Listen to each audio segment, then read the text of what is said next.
Now we can build computers that are actually human-like. That's when we can have flying cars and have everything always on and have half human, half computers and solve problems we never could. We think about going against God, if you will, and the nature of things by saying that I can be immortal. Eventually we're gonna have these digital downloads. You can freeze my body and, whenever y'all figure out the technology, wake me up. That's their fundamental belief, is that death is optional. And so their belief is that they can create a copy of the mind in what they call a mind file. And you see, this is what Elon Musk talking about. I made a clone of myself.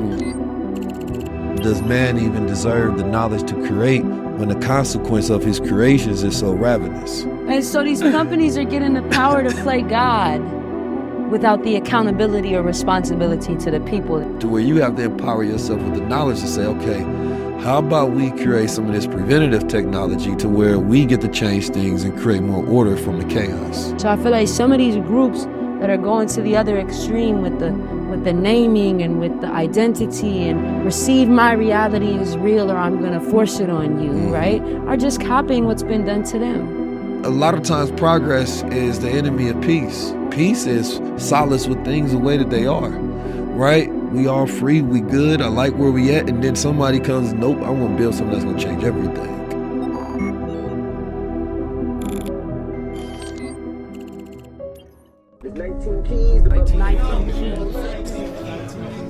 I appreciate my pops for teaching me how to be a guy. From a boy to a man, and ultimately back into the natural state of being, into a God. As guys, we're supposed to always move with that higher self. I had to be able to execute it. Having knowledge is not power, the execution of knowledge is power. Knowledge makes a man unfit to be a slave. Because the only real knowledge you can get is knowledge of self.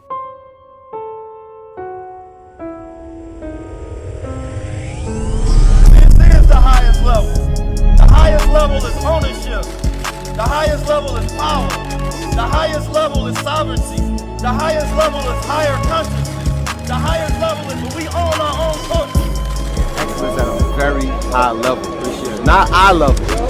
A high level. It's time for a high level conversation. We're here for another high level conversation. 19 keys and this is high level conversation. Tap in with the guide.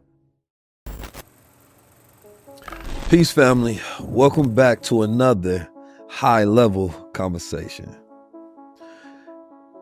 Technology and all its capabilities always destroys, builds, makes things obsolete, creates shifts on the planet Earth. When you get down to what technology is, it really is art, skills, and crafts in the way that it's fashioned together. If we're talking about the actual definition, there are all sort of types of technology. We are in a technology, and the way we use ourselves can be a technology. But what we've been speaking upon recently in human history is exterior technology. That's an extension of human capabilities. But the question is not even just what technology is why, and why is it during these times? Human beings go through multiple periods of time where we create these different shifts. And these shifts come about as men are either trying to create comfort, man is trying to rebuild a new world, because technology can be seen as a disruption. Because if a world is a wave, then technology is coming to create a disruptive wave and to change things. So technology, for a lot of people, they see it as change, right? They see it as a chaotic force even. And we're living in a period of time where people are trying to rectify with the new time, the new shift, the new changes. Whether that's people's occupation, whether that's businesses, whether it's the way that we go about living life in relationships, whether that's security, safety, reform, art, all different areas are affected anytime there's new technology on the planet Earth. But it just represents that man is entering a new dawn, a new period, right? He has energy that he wants to put in different directions, and the status quo is never going to ever be the same, especially as we continue to create new technology. Today, the person that I'm going to be having a conversation with is someone who thinks about it in a very thoughtful way, right? And one of the last high-level conversations that we talked about clean technology. That if you have a man with a dirty mind and he has a great ability to innovate, he's not going to create something that is clean. He's going to create something with consequence. And that consequence has an effect. And the effects that those consequences have are the things that we create politics out of now. It's the things that people are activists against now. And one of the examples he gave was the creation of the iPhone or the cell phone and the consequential effects that it has on the earth, or the consequential effects that it may have on labor, right? And the politics of certain places and all the things that happen from it. And thinking about, does man even deserve the knowledge to create when the consequence of his creations is so ravenous? So we're going to get into a high-level conversation that can go into many different facets. But one thing we're definitely going to talk about is the consequences of technology with X. Peace, family. Excited to be here today. Welcome to the show. Excited to share some of this wisdom. Before we get into it, I want to reverse it and go a little different than I usually started, because I usually start in the middle of a conversation, but I want to get a little bit of your story, right? I know that you've worked for, large institutions before, but I want to go to the military, right? And how that shaped you and how that informed your journey with technology leading up to it. Yeah, I think it starts with the reason I joined the military, right? So I grew up one of 8 children, single mom who was recovering from crack addiction. And so, we grew up hella poor. And so in the neighborhood that I grew up in, when I looked around and I saw people around me who were able to do things like keep their lights on, keep their water on, have enough food for a meal for everybody in their house, they was doing criminal stuff. So for me, my algorithm for success, or like having food on the table every night, or having lights on, or having the ability to like have a car that worked and didn't break down, was doing criminal things. So by the time I was 16, it was bad day to end from the environment I was in, and it was bad choices that I put out.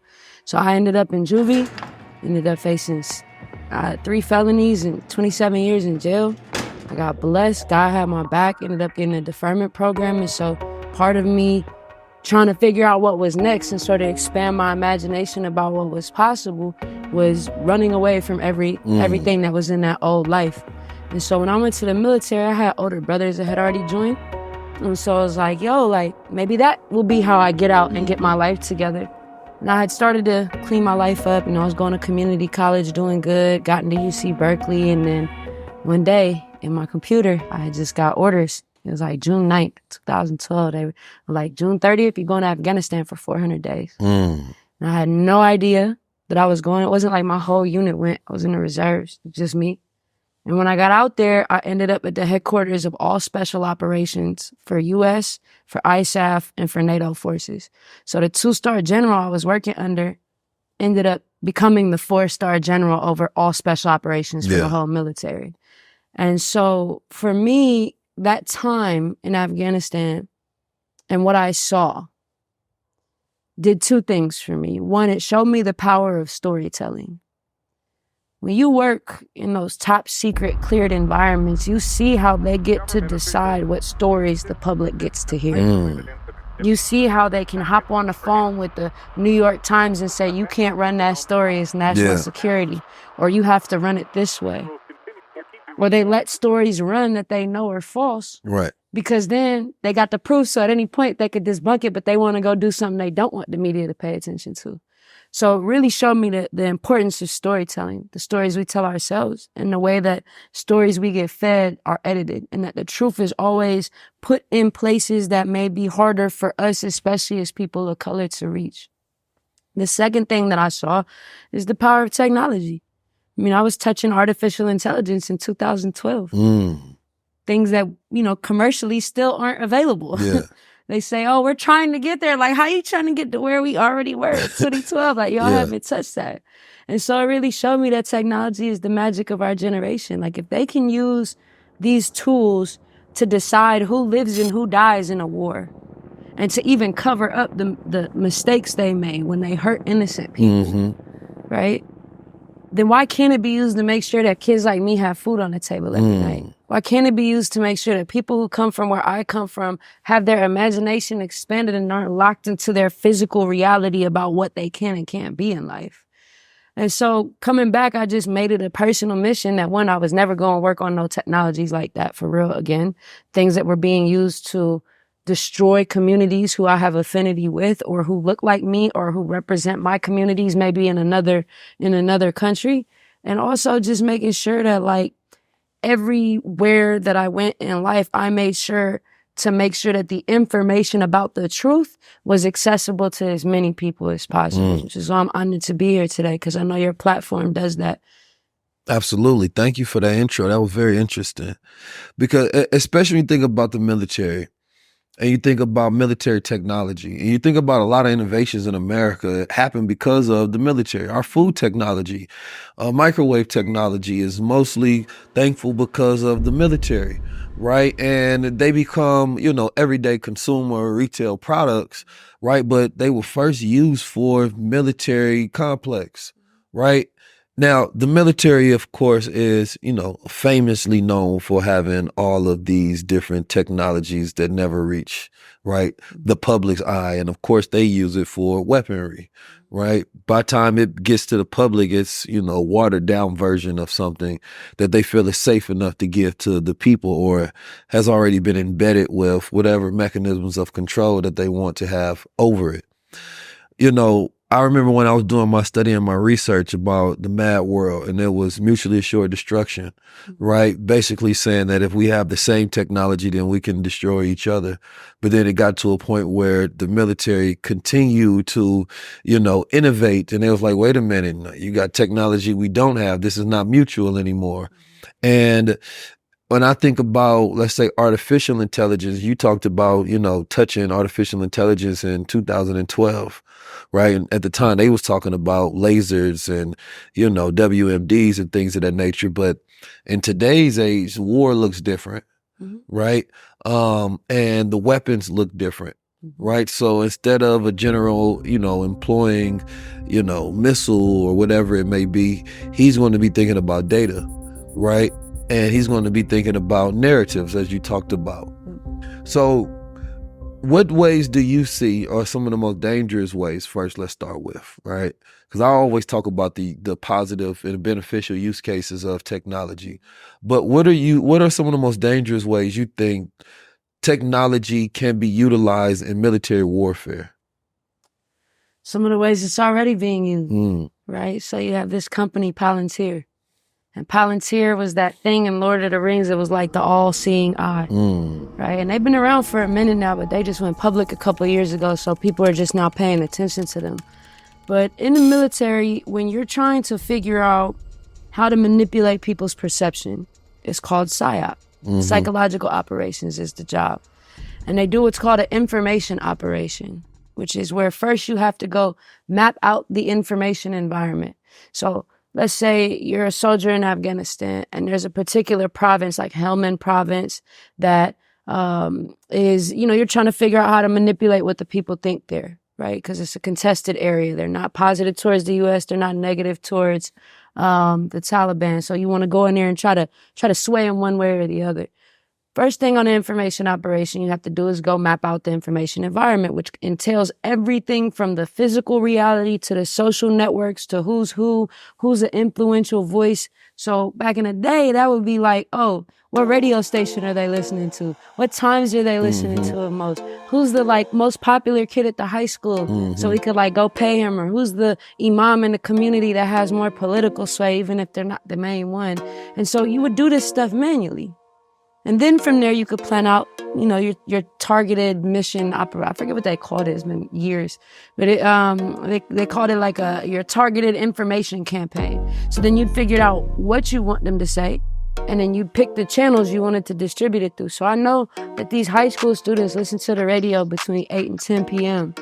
And so therefore, I'm going to go and I'm going to pay the radio station to run this message that's propaganda to them on the same day that earlier in the afternoon, the most popular high school kid going to say something about it. And then the next day, they're going to go and then a mom is going to preach a message about it. Yeah. And then we're going to see how their perception changes. So that's how they would map it out. And it was all manual. So there's lots of room for error, lots of room for humans that were on the other end of that campaign to be able to protect themselves. Like if you're not telling people who you cool with, you're not making your pattern so obvious, it's harder to be manipulated. But now it's all data driven. When you log into these social media companies and you like somebody's picture, you're creating what they call a graph. They call it a graph network in the technology. What that does is maps you to who's important to you, who matters to you, who's relevant to you, what you like, what you don't like. And then with platforms like Meta, if you link certain third-party apps that give their data to Meta, they can get a much bigger picture about you. So there's a very popular app for women to track their menstrual cycle. It's called Flow. And they give all their data to Facebook. So now, not only do I know that you like these people's pictures, this who you interact with more, but now I can see what you do during different phases of your cycle. When you on your cycle, right before your cycle, or you go look at your ex's page right before, and I know it's your ex because you done told me your relationship status and tagged them in it. So now all of that data is automated. What websites you go visit. And then you link up your Apple Watch and your health app, and they know when you sleep and know when you wake. Yeah. Now they can try that to all your other behaviors. And then you link that to your journal app where you telling them how you feel every day. And now they see it even more. And then you log in with your Google or with your Meta to all these other websites that are now automatically collecting all that data about you and creating a graph about you that understands you better than you do. So much so that Amazon has patented algorithms that can predict if you're going to buy an item or not. And so now we go back to Palantir, the all-seeing eye, which was originally created as a private company to kind of help with that information targeting process. They wanted to make it easier so you don't have to go on the ground, undercover and go talk to people to figure stuff out. We can just figure it out with data. And they're huge. And I think they just won like another $180 million contract either yesterday or today. And so what they're doing constantly is they're basically scraping or making copies of the whole internet. They're making copies of all these documents. They're making it so that all these intelligence officers can upload their reports, and they be spying on people. And this is what this meant. They go have a diplomatic meeting and they writing their notes. Like all that stuff goes in there and creates an even more detailed graph about you. And the purpose of that is so that the military will say is to identify threats or to improve operational efficiency. What that means is, are you someone we need to be worried about? And if so, we already know everything about you to know how to change what you feel. That's dangerous to me. And all we're doing as individual humans in the world is participating in these digital platforms because they turn into real social currency. So if I don't have an Instagram, I'm gonna get looked at like I don't have an iPhone when I text somebody, right? Those things translate to real social benefits. So in order to participate in our society in a way where we have access to be able to come up or to be able to have additional streams of income, it requires that we participate in these platforms. So we really can't opt out. I mean, technically you can, but socially you really can't. And so now we're subject to being monitored and assessed in these ways. And the military's baby cousin, police forces, are using this same technology in ways that are absurd. There's a company, can't remember the name, but it's out of New York. The New York Police Department paid this company $8 million because they claim that they can predict if you're going to make a crime in the future from your Facebook profile. And they have profiled all these people who live in New York. And they paid him $8 million. Pre-crime. It's like that movie. Minority Report. Minority Report. They're now trying to predict if you're going to be a criminal. Yeah. Well, what signals are you using from my Facebook to decide if I'm going to be a criminal or not? I can't post song lyrics that I like. How is your algorithm trained? How is it tested to make sure it's not biased against certain things? And honestly, is that even something we should be using AI for? Artificial intelligence can't predict the future. It can only learn from the past and make more of the past. So if I, like myself, someone who started out in this game as a supervillain, if you will, I grew up in a neighborhood. I made bad choices. I ended up in juvenile hall. I hurt my own community in that process, stealing, you know what I mean? So back in the day, that's where I was. But that was not a good indicator of where I ended up. You know, now I'm a published researcher, high school and college dropout, still got published academic research. I created the research team that taught AI how to see Black and brown people. So if you were to just look at that data, you couldn't have predicted my future.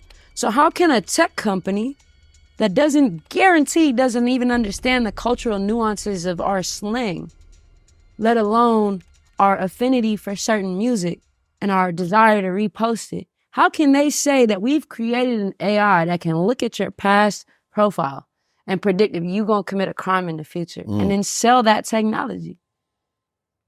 And that says a lot about society and why we create technology. Because that same technology can use to prevent, right? And not just predict, but those markers of prediction, they're not, it's like the FBI don't watch you to try to prevent a crime, right? They're going to let you fall into the trap to where they got enough on you to where they can lock you up, right? And the company is basically taking that same model and that same mind frame and saying, yeah, we'll go predict it. The cops ain't going to try to intervene, right? They're not going to figure out, all right, well, if you got the technology that can predict, what about the technology that can help prevent? Can you then create an algorithm where this person, you take their graph and their profile and you can then manipulate them to be a better citizen? Right? No, because now you stop building prisons. Now you messing up with somebody else's business. Now that business go come after you like, wait a minute, how you go create a business that stops mine? Right? I think that's really speaks upon, that's why we talked about clean technology. And it's like, man is not ready for the knowledge he has. Right? And we've, you know, my whole life, I love technology. I love science, right? I love progress. But I've been recently thinking about, you know, a lot of times progress is the enemy of peace, right? Because peace is equanimity, peace is solace with things the way that they are, right? Content with the way that they are, right? We all free, we good, I like where we at, and then somebody comes, nope, I want to build something that's going to change everything. But when you change everything and all these ripple effects happen, it disturbs the peace. So that's why I said at the beginning, technology is a harbor of chaos. You know, in a lot of different ways. Sometimes we need that interruption, right? That interruption that says that, wait a minute, I don't like the way things are. I'm going to create something that changes things for the better. But in that period, I have to create some chaos before we can get to order, right? And that's the whole balancement that it is trying to get to. But that is not where we at today as a society. You have some people that are on the light and the dark side spectrum, if you will. And then you have some people that's creating it unwittingly knowing that they're working for that side because they're not drawing out their attentions to the root to say, okay, I want this capital. I'm not really thinking about the ripple effects of how it be used. And that's how we get the turn. We have this blind justice. You know what I'm saying? Because we should have more things and more technology that is created for preventative measures, not predictive measures, right? If you have that power, harness it for a way to change society for the better, to where say, yeah, they build prisons based on, you know, they say third grade reports. Now, of course, that's an obsolete way of looking at it, right? They can look at before you was born and your parents coming together and say, oh, they had this certain amount of children, a bunch of them gonna end up in prison. So boom, based on these people coming together and they graphs and they profiles, yeah, make sure in 2020 and 33, you feel me, we build at least 12 in this particular area because we already predicted where this path leads. So I believe is on us on the opposite side. It's not the fear of technology, because those that we fear having it is not going to stop building it, right? It's the other side to where you have to empower yourself with the knowledge to say, okay, how about we create some of this preventative technology to where we get to change things and create more order from the chaos?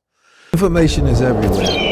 You can log into YouTube right now and type in almost any subject. But I'm gonna be honest with you, you won't even know if it's human generated or if it's just based on the algorithm that figured out that you wanted to find this subject and queried your information, created an automated process so they can get your eyeballs to try to sell you a product or get advertisement dollars. Humans need humans. We don't work and operate that well learning from machines, because it's the connection to the information, it's the connection to the process that allows us to grow our neurons. It's that connection that allows us to be able to tap into that tapestry of thought to where we need to learn and be in environments to where we feel aspirational and we are inspired and it's empathetic. So today it's not about just having access to the information, It's not just about being able to have democratized education everywhere. It's about connection. Are you actually connected to it? When you are in a community, it reinforces that environment of connection. And that's why being a part of high level is so important. So you are reinforcing an environment with that human connection. I see you, you see me, you feel felt, you want to learn. Information and data, statistics and numbers and automation is fine, especially if you want to create income and utilize the technology for such. But human connection has always been a real source of learning. Don't just go for the information. Go for the community and go for the connection. Where you say you at? Where you say you at? Where you say you at? Where you say you at? Where you say you at? Where you say you at? Where you say you at? Tap in with the guy. But I want to go back on to, as you was talking about social media, I want to go on, what are some of the ways that people, in your estimated judgment, opinion, or observation, can protect themselves during this age? Oh, that's a difficult question. One with an answer that is not as easy as opting out, right? I think that's where we tend to go first is, well, if we don't like it, just don't participate. The reality is that that's not how our social environments have been constructed. So in lieu of opting out, the biggest thing that we can do collectively, especially in this moment, is come together and be intentional about shaping how it gets used. So you mentioned that a lot of these technologies are being built with like destruction in mind and destruction in purpose, and to further the goals of the institutions offline and how they've been operating for hundreds of years, just doing it online and automated, and there's not a lot being built on our behalf. Well, there's, in my opinion, two reasons for that. One is that right now we're living in the imagination of this old white dude who back in the 40s and 50s wrote a series of short stories. And this is back before a computer is even small enough to fit inside of a building. And these stories he wrote were about a time in the future where humans had built these human-like robots that were so, so like almost as smart as them, and they end up starting to fight and they create the Great Robot Wars. And these short stories are called I, Robot. So Isaac Asimov imagined this, put it out into the collective to imagine. And then now, what are we trying to build? Human-like robots. So we're still living in his imagination. Yeah. And so my question is, where is our collective imagination? It's locked up in survival. It's locked up in avoiding these things. So the first thing we can do to protect ourselves is become aware of what these technologies are and what the possibilities are that we can do with them. So if you've always wanted to make art, but your mama couldn't afford art classes like mine, learn how to use these generative tools to tell your story, to tell the stories that you want to tell, to be able to go in and use these tools. If you've ever wanted to write a script and you don't know how to put it in professional language, that's where these tools can help you and yourself become aware and shape your knowledge and have your story become a part of the collective imagination. I think the other piece is right now we're in the wild, wild west of artificial intelligence. Companies do not have any rules about how they build and test these systems. So I could be building an AI for a cancer machine to determine how much, chemo I should drip inside of you. And I wouldn't have to tell you I was using AI to do it. I wouldn't have to test it.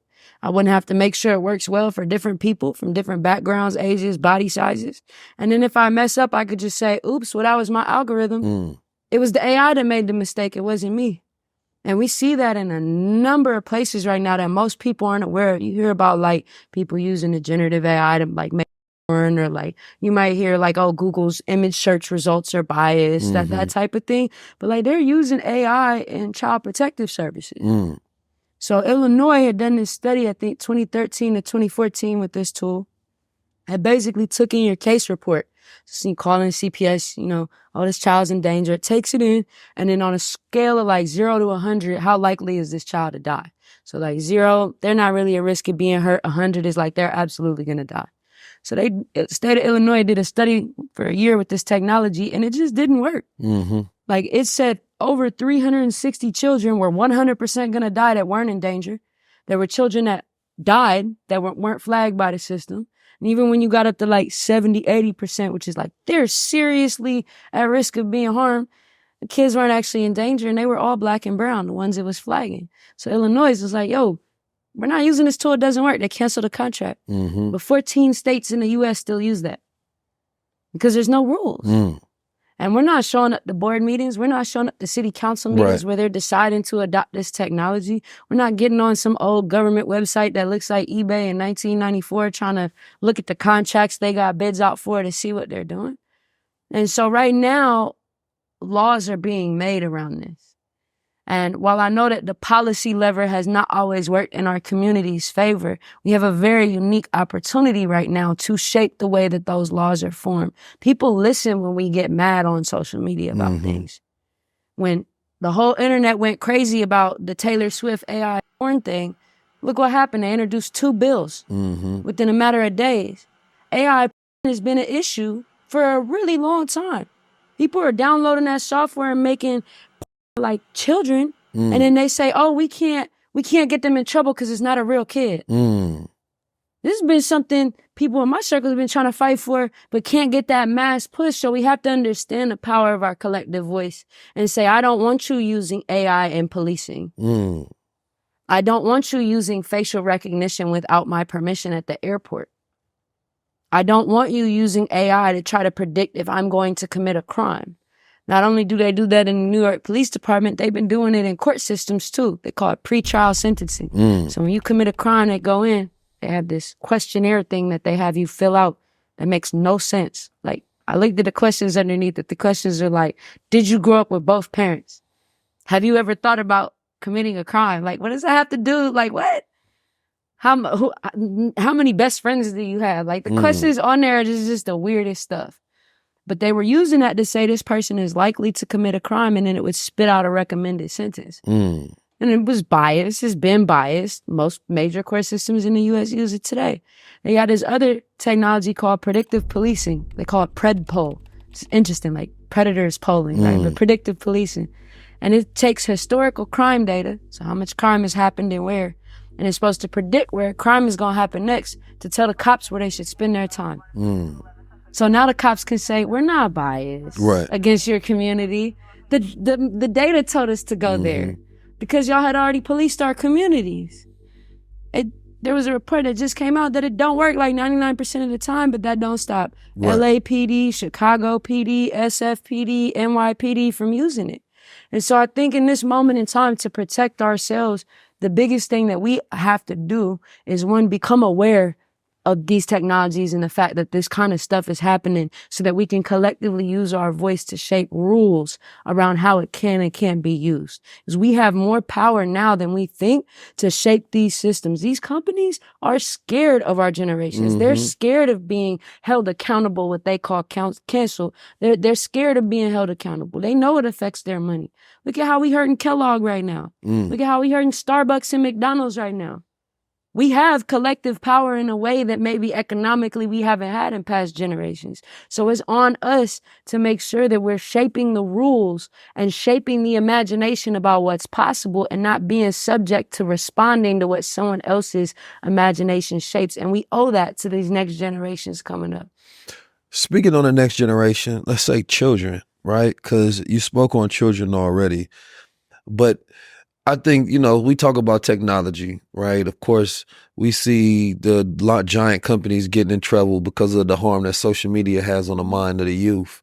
But I want to know if you have found some specific things that are harmful to children, specifically when it comes to AI, that parents should know, right? Like, let's say the shaping of reality, like, it's going to be very hard to know what, if the algorithm is specifically designed to your child's profile, then they're giving them a completely different reality when they're watching their phone than you are, right? Which are then creating these suggestions and influences on the pattern development of your child. Because, when you're in those younger ages, that child doesn't have that same conscious profile to say yes and no, because they don't have an identity to hold on to say this is me or this is not me, right? So in what ways have you seen where technology is really targeting children in that capacity? Oh, let me not get sued. I would say first and foremost, the data that these companies collect on your children in violation of privacy laws. So I'd say do not expect, just because there's a rule that says that a company can't do X, Y, or Z, that they're going to obey it if there's no real accountability measures. So recently, the FTC, the Federal Trade Commission, which is really the only government body that's like going after tech companies for messing up with their algorithms, they came after Amazon because Amazon and their little Alexa system was keeping copies of children's voice recording without permission, even when people had asked that they be deleted. And they kept copies of those voice recordings and even lied to the FTC about how long they had kept them for. You know what their punishment was? What's that, a fine? A $25 million fine. Pennies. Now, Europe got it on lock. Europe, literally just today, I think they fined Apple $2 billion for anti-competition. They'll slap Apple with a $2 billion fine. They'll hit Google with a $6 billion fine. We don't do that here. So just understanding that, like, when you're using any always on technology, that's what they call it, always on. So you got your phone set to listen to Hey Siri. That means she's always listening to you. She might only respond when you say Hey Siri, but she's always listening to you. Your Alexa, same thing. Any of those voice assistants, all of those things are always recording you. So if you don't want your child's voice being used to make their algorithms better, or God knows what them people doing with that data on the other end, why are you keeping children's voices? That's creepy to me. Yeah. You could put it in a data set and then train the algorithm and then delete it. Why you got it for months and months after? I don't trust it, right? So if you don't want your children's voices being subject to these things, like their actual literal voices, then you got to turn those features off. Now, that does come with inconvenience. I like being able to yell at Siri and tell her to do something, but I don't want you to have my voice all the time. Right. I don't want you around when I'm having conversations about my feelings, or when I'm having conversations with my mom about, her health. Like, you don't need to hear that. You don't need to keep copies of that, right? So turn those features off. The other thing is with social media platforms in general, especially like your YouTubes, your TikToks, your Meta, your Instagram. It's about the ranking and recommendation algorithms. So you always hear like the recommendations, the algorithm, the feed, if you will. Ranking and recommendation works in two ways, right? So you have, in order to recommend what you should watch next or what you should see next, there's two things that go into that. So it's ranking and recommendation. So the first is that they assign every item in their whole like database of items a score, right? Based on your profile and your preferences. So your profile is like, oh, I speak English. So they're not going to recommend all the Russian videos to you. Or like, oh, I'm based in San Francisco. So if you like sports, they probably might pop up like the Giants or the Warriors for you, right? So they take this kind of your static data that you give them about who you are. And then they take your preferences. So that's what you've liked, what you've watched a long time, what you've commented on, what you've shared. That demonstrates to them that you prefer this kind of content. So once they use those two things to assign it a score, then all you end up seeing in the recommendation is a list of those items based on what's got the highest score. So you as a parent have to be constantly double checking what starts to come up on your child's feed, because it's not like you set the content one time and it's going to keep your kid safe. If your kid accidentally likes some videos, maybe one day they watch something, they're angry, they start liking those videos, they're going to get more of that. And you can undo that by going into their likes and unliking the videos and downvoting them, right? So actually monitoring and maybe like once a week checking in on what's starting to show up on your kid's feed so that you have a way to control that. Another thing is actually using the children's settings on these apps. Like, don't just let your kid go to youtube.com and be open to a corpus of terrible things. Like, they have settings inside of there where you could set, and you could also set, it's like a spiciness rating thing on YouTube where you could be like, yo, I want my kid to have like no spicy content. Like, only come on here and watch cartoons. I don't want nothing that could be controversial. I don't want them going down no political videos. I don't want them going down no natural disaster videos. You can actually go in and shut that off, but that's on you as the parent to make sure you set that profile up, make sure you configure it. So I think it's a combination of one, actually being involved in your children's process of consuming media, because these algorithms update based on every video they like, based on everything they dislike, based on everything that they comment on. So what your kid was watching 3 days ago might not be what's on their feed today. Right. And it requires a little more oversight. I know we feel like we ain't got time and energy, but it's critical. Because otherwise your kid gonna end up going down some Andrew Tate rabbit Right. hole, developing toxic masculinity, and start screaming at you as the mama or as the parent, you feel me? And so like it's necessary to watch. And one thing that I will say, do I want to say this? Do I want to Wait, you done said everything so do I far? want to get sued by YouTube is the question. Let me say this. There's been a lot of studies done on YouTube's platform, and they have demonstrated that the algorithms, more popular content is what they tend to push people towards. And YouTube in particular as a platform has been demonstrated to have effects of pushing people down extremist rabbit holes. Right? And what I mean by extremist is like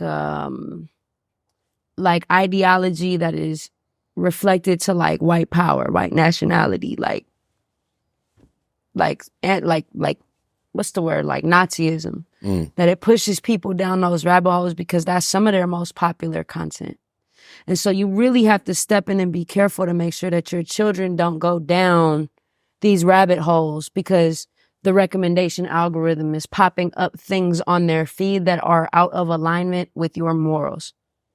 So even with that spiciness rating, right? Like if you pick the spiciest level, your kid might come up on like a 12-year-old talking about coming out the closet.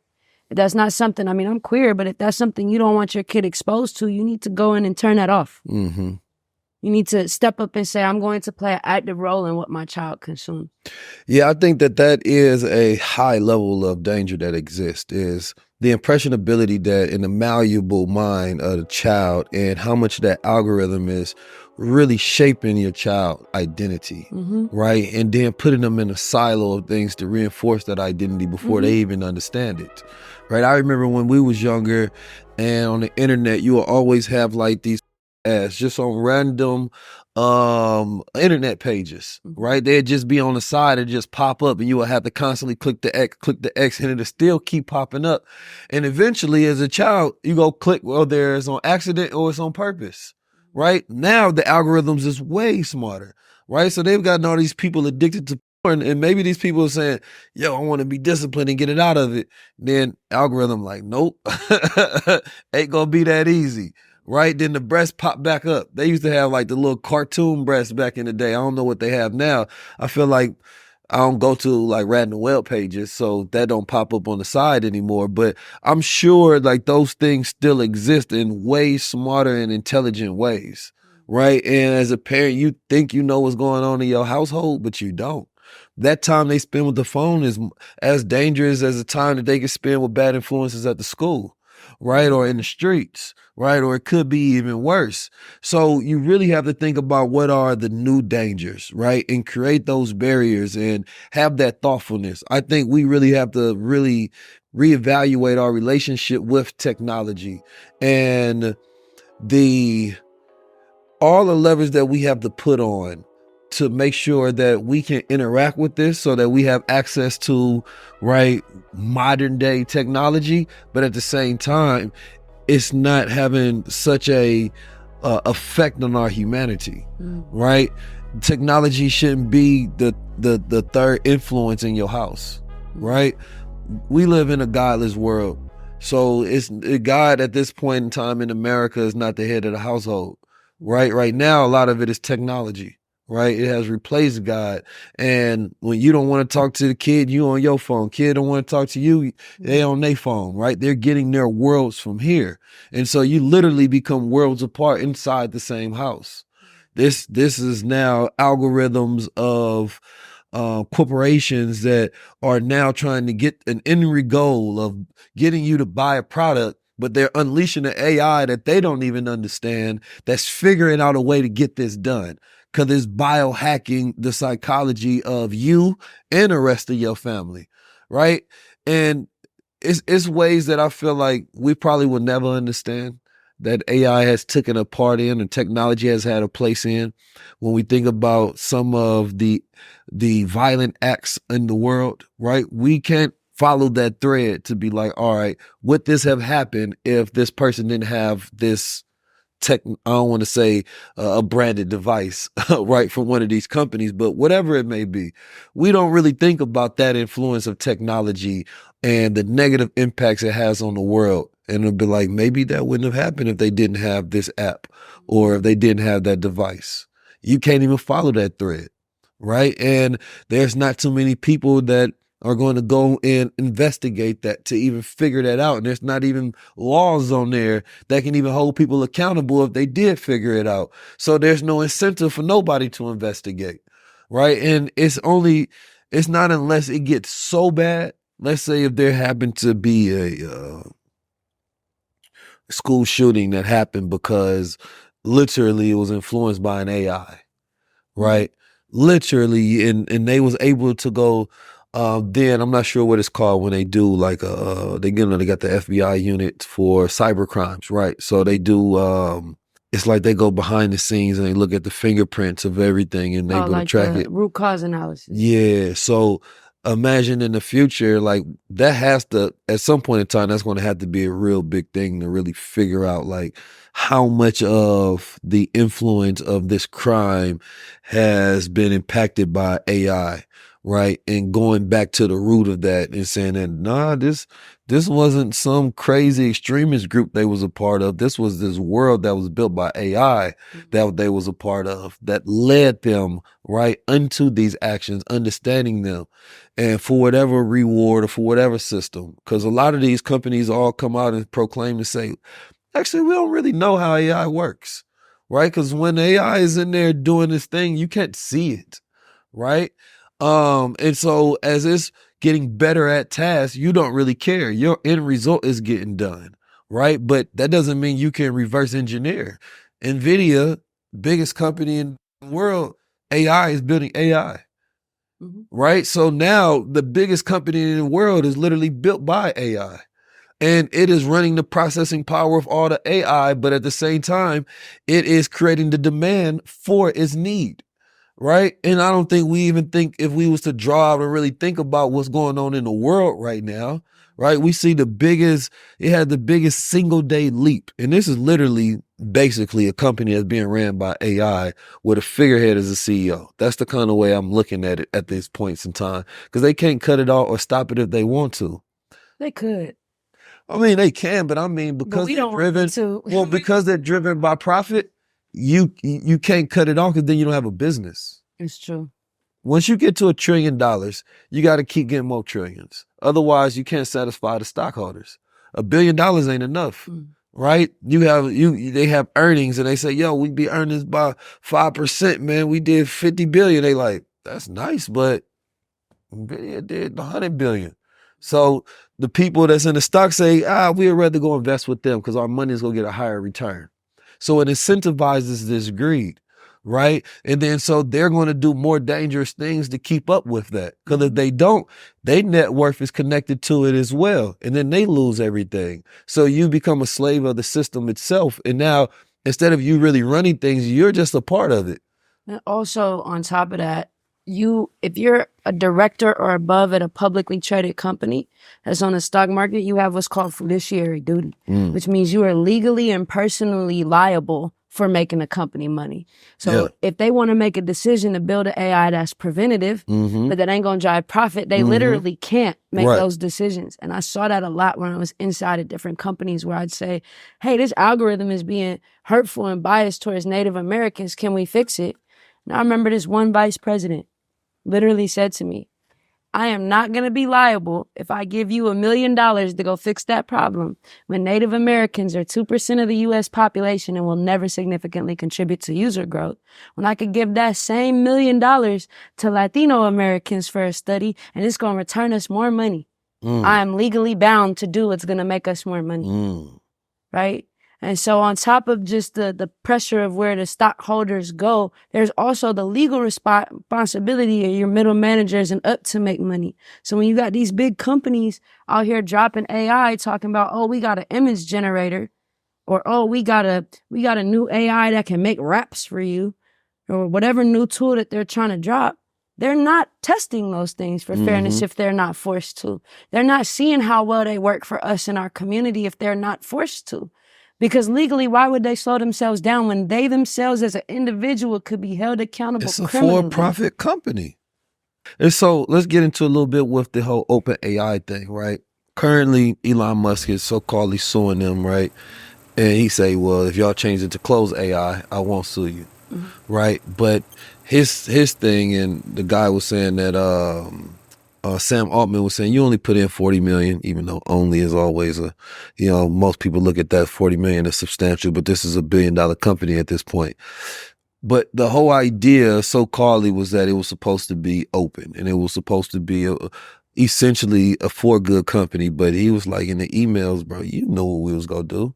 You feel me? The only difference is you wanted to have control over it. And now that it's boomed and you don't have the control, now you coming at us. But he was saying, and also in the emails, and essentially is that you all have created something that you can't control. Right. And you can't control it. And the board members that was voting on whether this is something that we should be able to move forward with, or whether it could be controlled, or whether it's dangerous or AGI or whatever it may be, they don't even have the knowledge to make that decision properly. Right. So the whole entire structure and the chain of command is off. Right. And basically, his whole thing is, I believe he basically saying, because he don't control it, he don't care. But from a public standpoint, how dangerous do you think AGI is? I would say we're nowhere near AGI, honestly, like technologically. Artificial general intelligence or like super intelligence is when AI is as smart as us.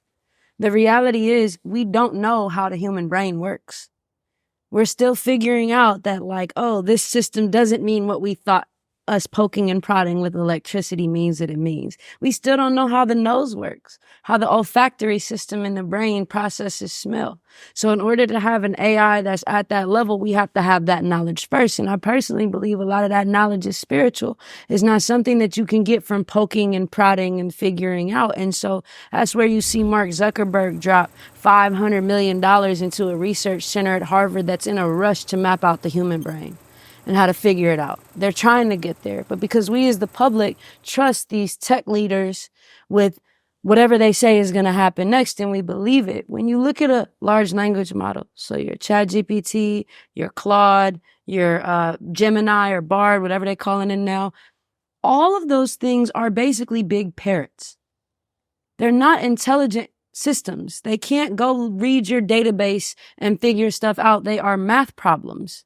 So the way a large language model works when you build it, first you get a whole bunch of text, like all the books in this library, and you put that together, and that's all those parameters they talk about. Oh, we got 11 billion parameters, 6 billion parameters. All they're saying is we got this many words or this many pieces of text. They call it a corpus. So we can get a big database of text together. And then the first thing that the language model gonna do is gonna map out its understanding of the words within that text. So imagine I give it a whole bunch of children's fairy tale books. Then it's going to start to say, oh, well, what words are related to leadership? Oh, king, queen, princess. Okay, those words kind of spit in that grouping. What words are related to power? Oh, lion, king, queen. Okay, we got that grouping. Okay, well, what words are related to danger? Oh, fire, moat, dragon. Okay, we're going to put that together. And then, so it does that across all those billions of words of text. And then when you go in and you type in your prompt, all it's doing is taking your text, converting it to math, because all those embeddings are stored as numbers, is searching across that, and is calculating based on what you said to me, mathematically, what's the next best word I should say? Based on what it has in its database. Which is why when ChatGPT first dropped, it was saying all types of terrible things. It was saying that black parents were the worst parents in the world. Saying that black men were the only ones that were guaranteed to be criminals, because that was the data that went into it. So it's not thinking, it's not processing, it's just going across this huge map of words that it has, represented as numbers, and guessing what word should come next. But isn't that what most people do? Most people are not thinkers. Most people, they take the information that they got, right? Instead of coming up with an originated thought process of how to utilize that information for whatever task that they're going to perform, they go to memory, right? Observation, think about how they were given or what they observe based on these set of instructions, and then they operate, right? Like people really, I look at people as, we all intelligent systems. So if you take A off the I, right, and you're just dealing with intelligence, right? And what most people suffer from right now is this feeling of inevitability, right? That artificial intelligence is built off the functions of the human brain, right? The way we actually do process, perform tasks, go about this chain of thinking to get this desired outcome. How do we manage this thing? You tell somebody, hey, create me a book, right?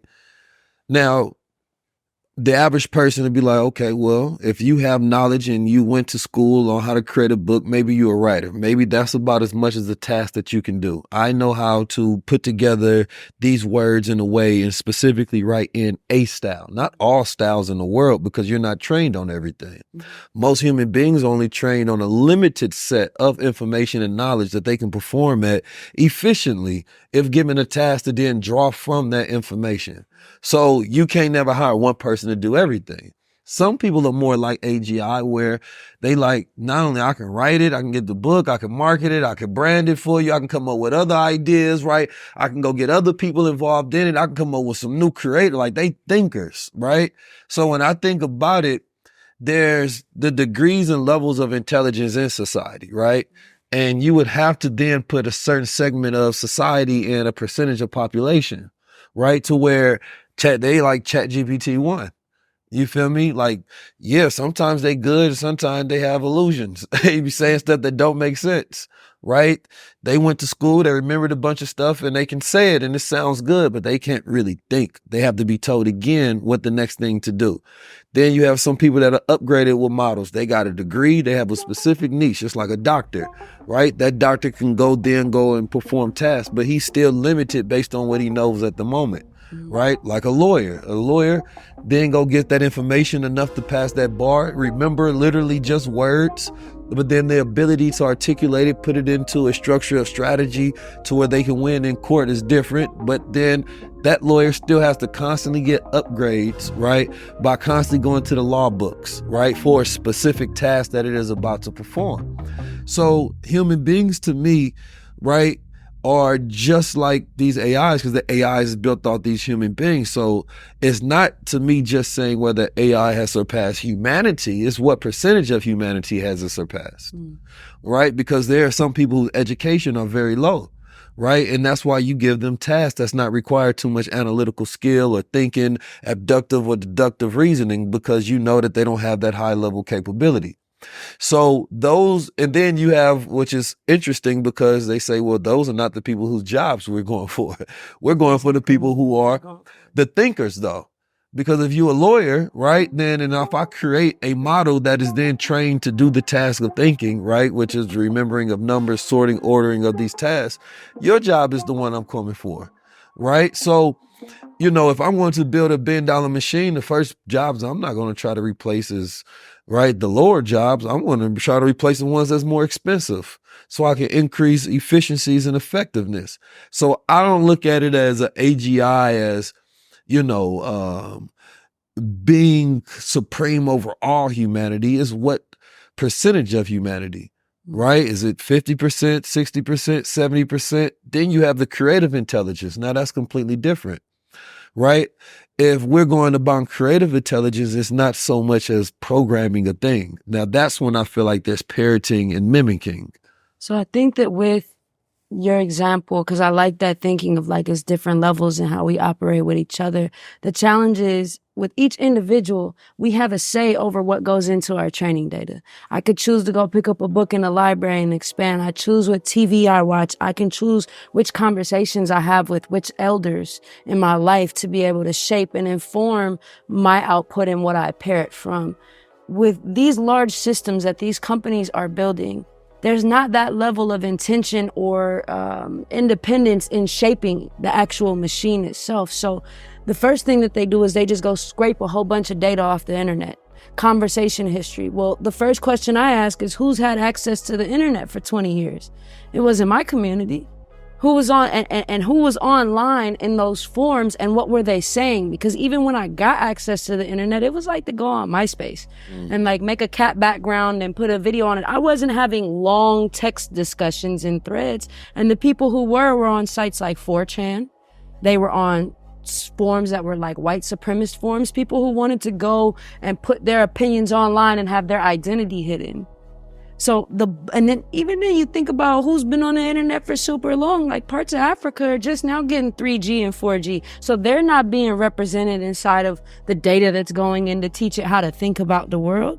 So even if it is parroting, it's mimicking one viewpoint of society way more than all of the others. And we're not getting an equal chance to shape what goes in there. So this is what Timnit Gebru got fired from Google for. She wrote this big research paper called Stochastic Parrots on the dangers of language models. And she called this out in Google's own technology while she was an employee there, saying that like, y'all don't intentionally get these data sets together. You don't make sure that if you want a model that's going to work for the world, why ain't the world going into your model? Why is it just one very thin slice of the world? And they said, you either publish that research paper anonymously or we're going to fire you.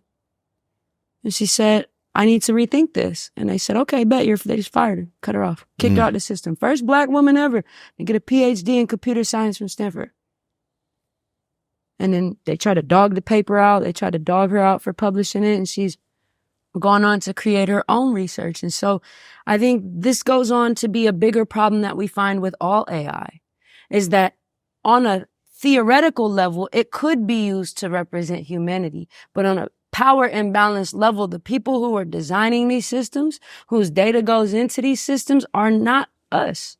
Oh, no, that's a fact. Tech bias is a huge prevalent issue that's going to continue to be one. And that's why I'm an advocate for the building of technology systems, right, that we own and we get to control. Because otherwise, we're not even playing in the game. This is an arms race at this point, right? 100%. This is why the Pope has a say-so in it, right? Because here's the thing, if like you do allow just AI without any barriers to just go out in the world and find truth, if you will, right? Truth is mathematical.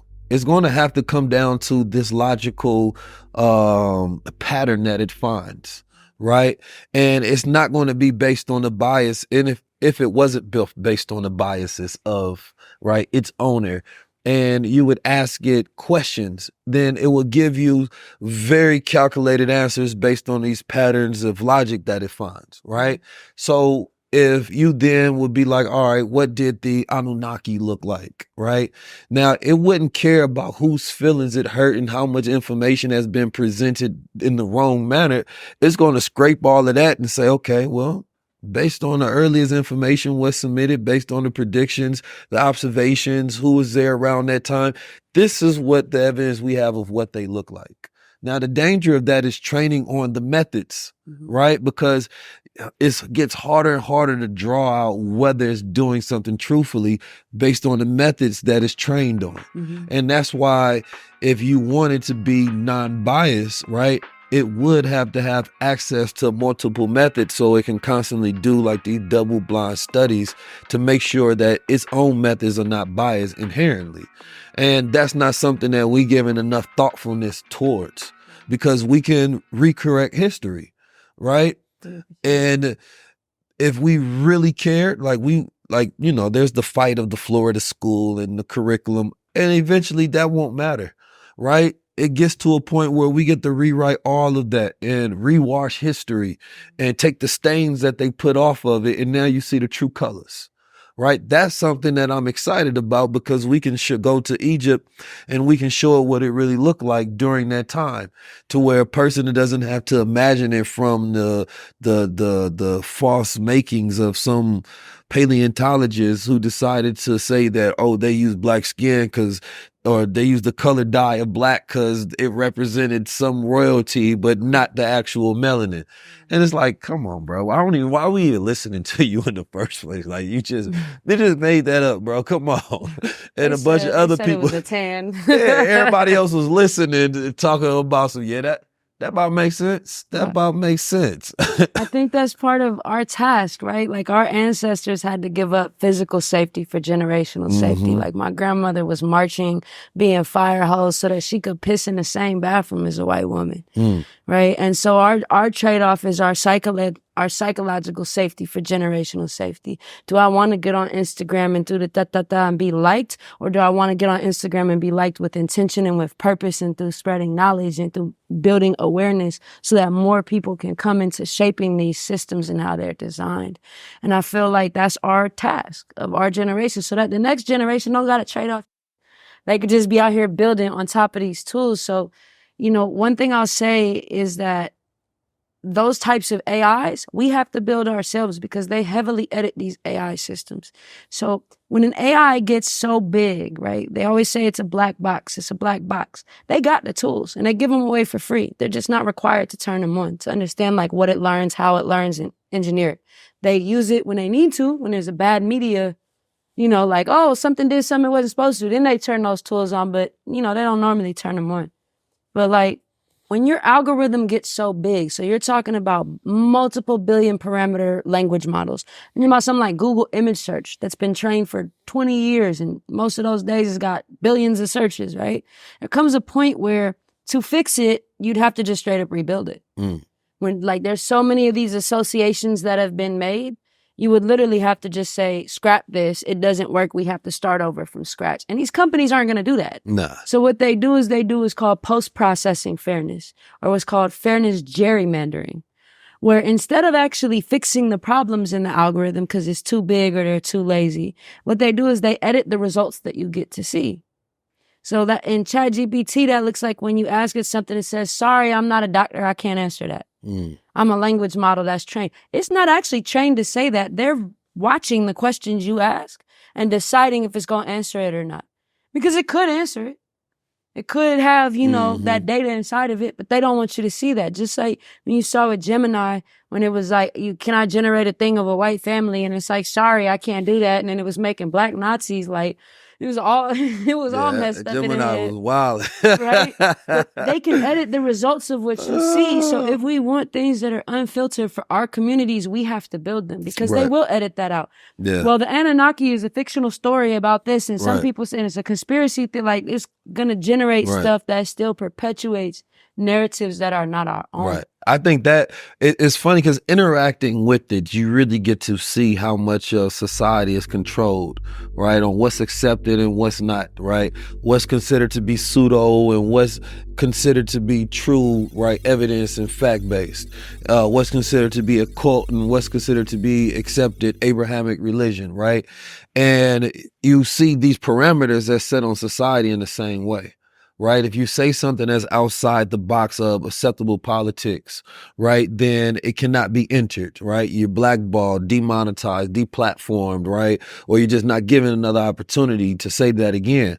So, and then if you do, then it is presented in a certain light to make sure that people will be like, wait a minute, that's not something that we actually bless or agree with. Like, that's not something that we accept. It's not rewarded. All right. Society is primed, right? Through media, through politics, right?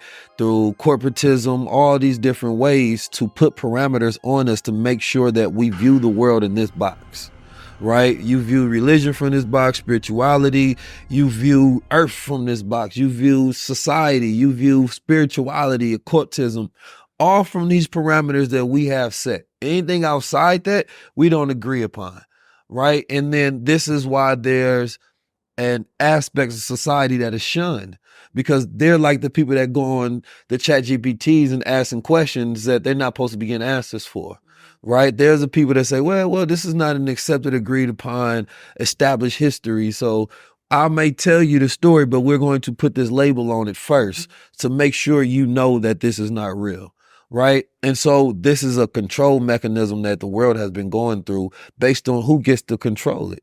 And the media has been the most artificial, right, thing that we've had that has narrated reality for the longest, right?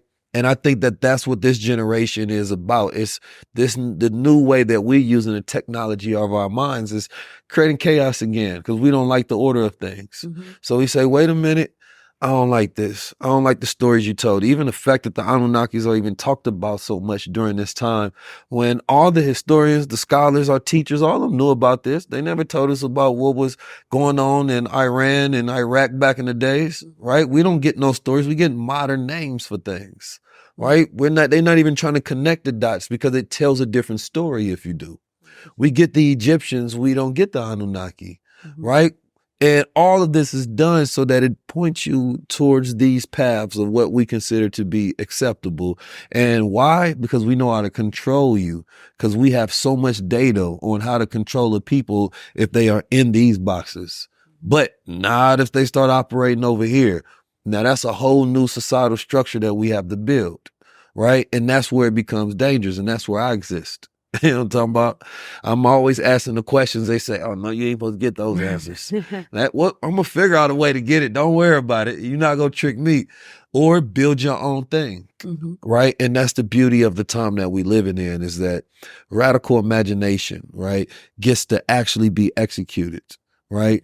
The change in media, as you may think is radical, it's only radical because they've normalized this other thing as to be what is the standard. Right? Otherwise, it's not really radical in the sense that there's something wrong or bad with it. It's just an extreme change from the norm that you've been fed. Right? There was a time a person say veganism and that's radical. Why? Because the meat industry, right, and the dairy industry wants you to continue to eat meat. Right? Now, I'm not a vegan, I'm not sure if you are, but I'm just using that as an example. Whatever is the standard is the accepted thing, and that's business as normal. You can't come in disrupting the business. You feel me? That's why they hate TikTok so much. Because all of these American social media companies subscribe to American social norms. So if you're verified on their platform, your content holds more weight. How do you get verified? You got to have been deemed somebody by society. TikTok doesn't play by those rules. You could be somebody who has never been viral in your life. You make one video that pops. Are you new money? And you keep doing it. Are you new you money? You can get verification. And your verification on TikTok can go back on these other platforms. Right. And their algorithm doesn't weight verified content more heavily. So not just because you're Charlie D'Amelio means you're guaranteed to show up on my feed. The same way if I'm on the internet, Mr. Beast gonna pop up on my YouTube every time. So they don't play by those rules. And they also let people delete and reset their algorithm. So you can go into your settings, content preferences, content refresh, and clear your algorithm and let it start over. Come on, TikTok. Right? Why you think they in Congress in that little committee just today tried to vote 50-0 to ban it? Biden said if it slide off his desk, he gonna go ahead and lift up his hands if he can and go ahead and slide the pen on. I mean, it's a threat to all American media companies. Honestly, like you got to look at it. TikTok is the most watched platform in the world. Yeah, and messing with the music money, right? Like this. Americans have been duped for so long, and they just hope that they don't have to give none of us any type of reparations. I think that's what it is, because American greed is at this all-time high. It's this weird world. I always talk about the fact that in America, we no longer appreciate individual inventors. We give all credit to corporations now, right? But if you was to look at a so-called golden age in America when it was about Americans and their dreams, right? Now it's about corporate dreams, but it was about the so-called American dream was this idea as well that you can be anything, but specifically in the sense that you go to the 20s, 30s, and the 40s when they were inventing things. I can invent something, create a patent, take it to market, right? And have a business off that, right? That's a beautiful, simple process, if you will. Taking out all the histories that come along with it. But now you don't celebrate any individual for inventing anything. It's all Apple came out with this, Google came out with this, Amazon invented this. No, somebody invented that they bought that, and now they take the credit for that. And these are not companies, these are countries. You know what I mean? These are mega infrastructure and entities in the world that have as much or more say so on the flow of the future and the present and the politics and whatever that happens as any other entities, whether you're talking about a Paris, you're talking about Rome, talking about London, talking about America. Yeah, Apple, Amazon, Google, all of them have that same amount of power now, right? And a lot of that power goes unchecked because these old systems don't even know how to check the new systems. So they don't know it's a problem until it's too late. And then those systems are in bed with some of the systems such as the CIA and the FBI and all of that. But then you realize like, yeah, they are so-called American branches, but they also have their own agendas. So the American people is left at the bottom trying to figure out what the Olympian gods is doing. Trying to figure out what the Google what is they doing on the mountain up there? Man, I just hear about rumblings and thunderbolts hitting us sometime. And y'all figured this out yet? So we can have peace on the ground? Nope. Keep praying. Keep voting. Keep hoping. Keep giving us your dollar. We'll give you a return someday. No, they never will. But also, that's the promise. This is them getting their karma, if you ask me. I mean, we go back to that story about that. I have an idea, I patented, they stole it. Mm-hmm. Stole it from black people. You go back for sure. You go back to Albert Einstein, his wife came up with the theory of relativity. Wrote most of his papers. I don't do old Albert like that. And when they were divorcing, he threatened her. He was like, because she wanted to get the Nobel Prize. She was like, you need to credit me. He said, if you do, I will destroy you and no one will remember your name. Oh, Albert. Look at the letters between them. It's a fact. Yeah, now, that doesn't mean he didn't contribute because I believe the best balance is masculine and feminine together. Yeah. But when you go off and you want to take credit for what was co-created by yourself, that's when it becomes problematic. And so, going back, that's just, they're getting their karma now. And these entities that they've created, the majority stockholders are the same institutions that were giving them loans to build the railroads. It's your BlackRocks, your Vanderbilts who own majority shares in these companies. And there's been a couple American inventors that get put up, like the founders of Google, your Mark Zuckerberg, your Elon Musk, your Sam Altman. But when you actually look at how these people operate, they're not the geniuses or the fallible gods that you think. It's like thinking about Zeus being this big, strong man, and then you get to his house and he really on steroids and coke and just be doing beer pong all day. And you think that man is, a genius and somehow smarter than you. So I think our task, and what I love about what you do with your platform, is that it's our job to recognize that we're just as powerful as the people on those tops of the mountains. We just haven't decided to go climb up a mountain yet. She cold with it, cause she all ready to do a shot at what's his name? Andrew Tate. She knocked down Einstein. You know what I mean? She up there sniping at the Olympian gods up there. Now I can't tell you whether I got to look into this story of Einstein. You know what I mean? The one thing I liked about Einstein, I'm not like a fan of him or anything of that nature, but what I've always liked about the story, right? Because the thing about history a lot of times is that the facts are not what inspire us. It's the story, the mythos that inspires us, right? Because it makes us, we have enemas within ourselves to where we see ourselves in a story doing the same similar to possible things. And what I always liked about the Einstein story was the idea of just thinking and becoming a legend based on your thoughts, right? Because he wasn't someone that performed physical experiments, right? These were theoretical thought experiments in his mind.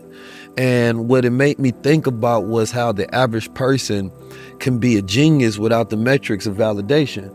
Right? Because let's say if, Einstein never told nobody anything, does that not mean he's still a genius? Because he had the thoughts?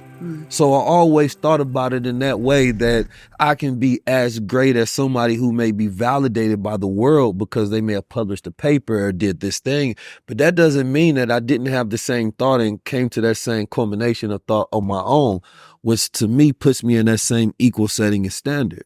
And I believe that there are so many geniuses in the world that have gotten to that point, but they haven't went through the system of validation to where they're recorded as such thing and title. And there's way more in the world. And so we don't appreciate each other because we're not given that status of validation, right? So I mean, if Einstein's wife came up with it, shout out to Miss Einstein. I mean, look, here's the thing is that there's nothing new under the sun, but there's new suns, right? So she could have got it from somewhere. We all constantly inspiring and influencing each other. I think overall, I don't know if there's like a Einstein beehive. Don't come at me, man. No, I think it's in our communities. I think it's shown in the way that we shape culture. Yeah. We have a genius that is constantly flowing. It's like they might it's like if we're a whale, right? They come into the culture and they take a bucket out and say, oh, we're going to do this TikTok dance trend. They're going to go in and, oh yeah, well that was sus. And like, they'll take little buckets out, but we're the whale. Mm-hmm. You could go and take that little bucket. I'm connected to the source, to the flow of source, right? So the ideas we come up with going to be infinite. And it's real, real important that right now we tap into that outside of the ways we're being forced to survive and lock our imagination into survival within these systems that were designed to destroy us. And that's the first imprisonment we go through. So before they build a prison in the 3rd grade, they put us in these environments that have to make us think and spend all of our energy on how I'm going to pay my bill, how I'm going to do this, how am I supposed to behave so I don't get in trouble, how am I supposed to act? And then our genius that literally can reshape the way music sounds century after century after century and make that the most popular music in the world, that it gets taken away from getting an equal say in shaping the future. From us writing those stories like that dude who wrote I, Robot. And now all these people trying to do it. He wrote another series of stories called Foundation, which is about this galactic empire. Didn't they make a movie out there or a show out there now? Yeah. They did, where the people is ruled by this dude who keeps cloning himself. I seen that. Yeah, that was. Die. See. He wrote them same book. Now they all trying to live forever and make digital copies of themselves. So what future we want? That comes out of, as we talk about shifts in technology, immortality is a recurring theme amongst that. Right, is that I'm trying to remember his name. Nikola Fedorov. I'm reading this book about it right now, but he talks about Immortality Day, right? This day where human beings really figure out how to become immortal. Now, he wrote this in the early 1800s, right? Late 1800s, early 1900s. So he wasn't even imagining the technologies that we have now, right? To put ourselves in digital clones. He was talking about literally extending physical life, right? And literally getting to that point to where, like Ray Kurzweil said, he don't want to die. You feel me? They have such a fear of the finite, right, life ending, because they don't believe in the spark of the soul. Right now, if you understand the soul the way we do and soul people do, then you don't have to fear death because you're already connected to eternity. But we also create instruments of immortality, right? Instruments of immortality is art. Man who doesn't create anything can never be immortal.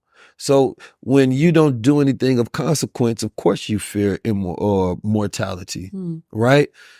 I talked about museums, and it's like museums are curation of time, right?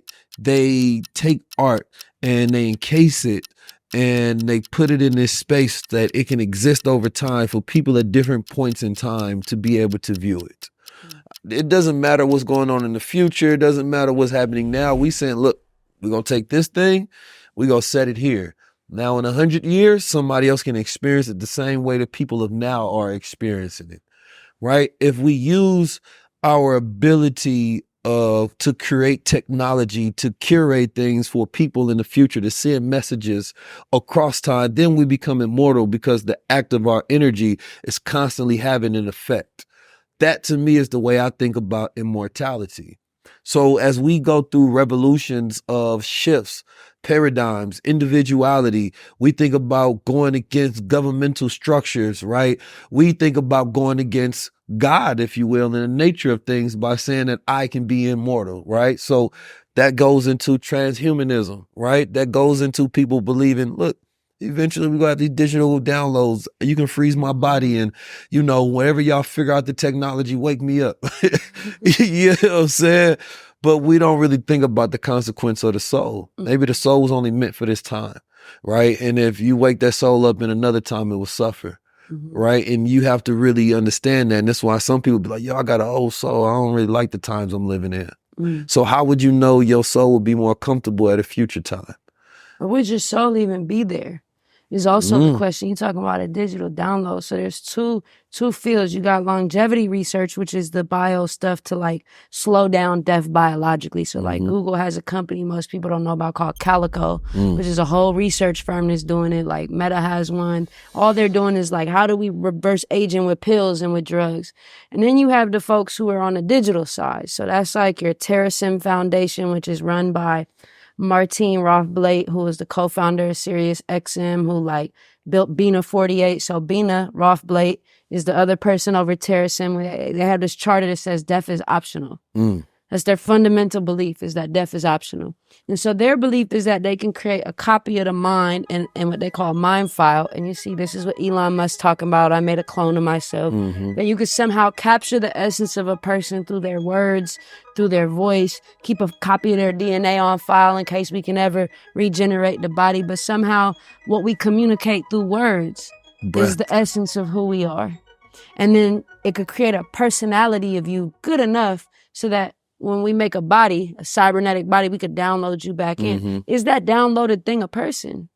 Does that downloaded thing have a soul? I don't think so. It has to breathe. I don't. If breath is spirit, so if you can't, how can you capture the molecule of spirit, right?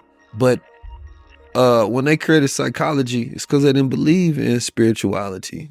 They didn't believe in the measurement of the spirit, but that ka is real. That ki is real.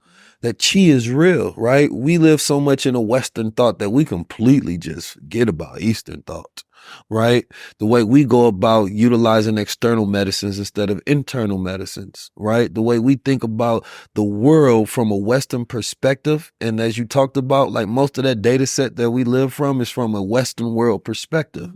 But there are other parts of the hemisphere, right? That's like only listening to the right brain and say we're only going to train everything on the right brain. Nothing of the left whatsoever. And it's like, why wouldn't you get the left? You know what I'm saying? What about the stuff in the back? None of that. Go use this front quarter. None of the front. But that's how the earth is. You know what I mean? Different hemispheres of geography represent different planes, right, of thinking. So yeah, Americans are super external. That's the part of the brain that we represent.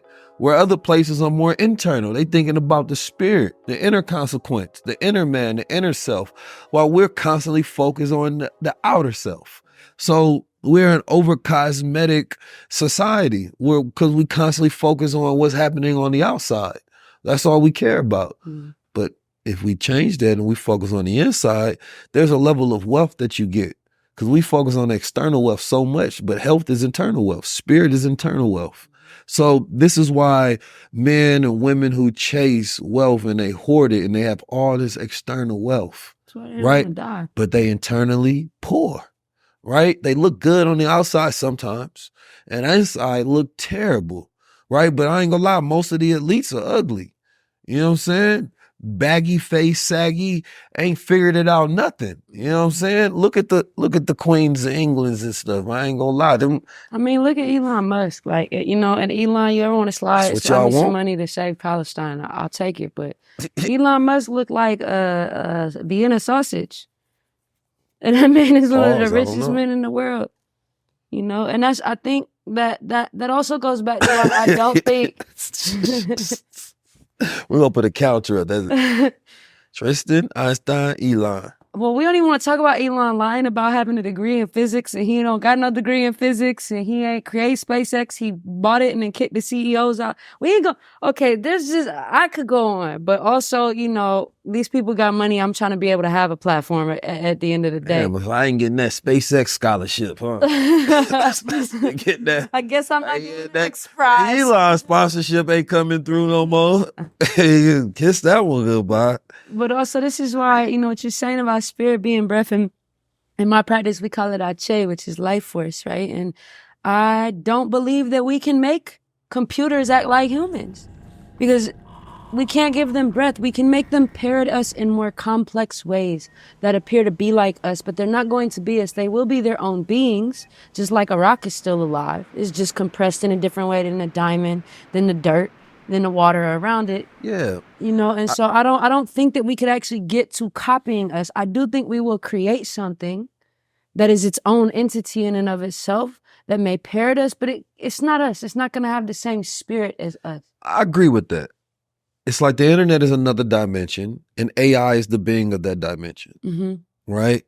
The internet, we see a physical representation of the results of the internet, but where's the cloud? Can't see it. It's not physical that you see. You can see the hardware of it, like you can see the hardware of my body, but you can't physically see through the spectrum of your eye my spirit, right? You can't see my soul, right? And if you will, AI is like the soul of the internet, the spirit of the internet. So it's like in that capacity, yes, we've created these beings, right, that exist in what we know as this domain of the internet, which is this different plane outside our physical plane, our 3D plane, right? And we're interacting with these new beings and teaching them how to be like us. And we have this eventual fear that they will, which as you talked about through iRobot or Alan Turing or wherever the hell you want to get these sources of these combination of wild scientific theories, that one day these beings from this dimension we create will then take a hold of hardware and rule us, which I don't have that fear, right? It's not an innate, first of all, Black people don't have that fear. You know what I'm saying? It's not a melanated fear. I ain't gonna lie.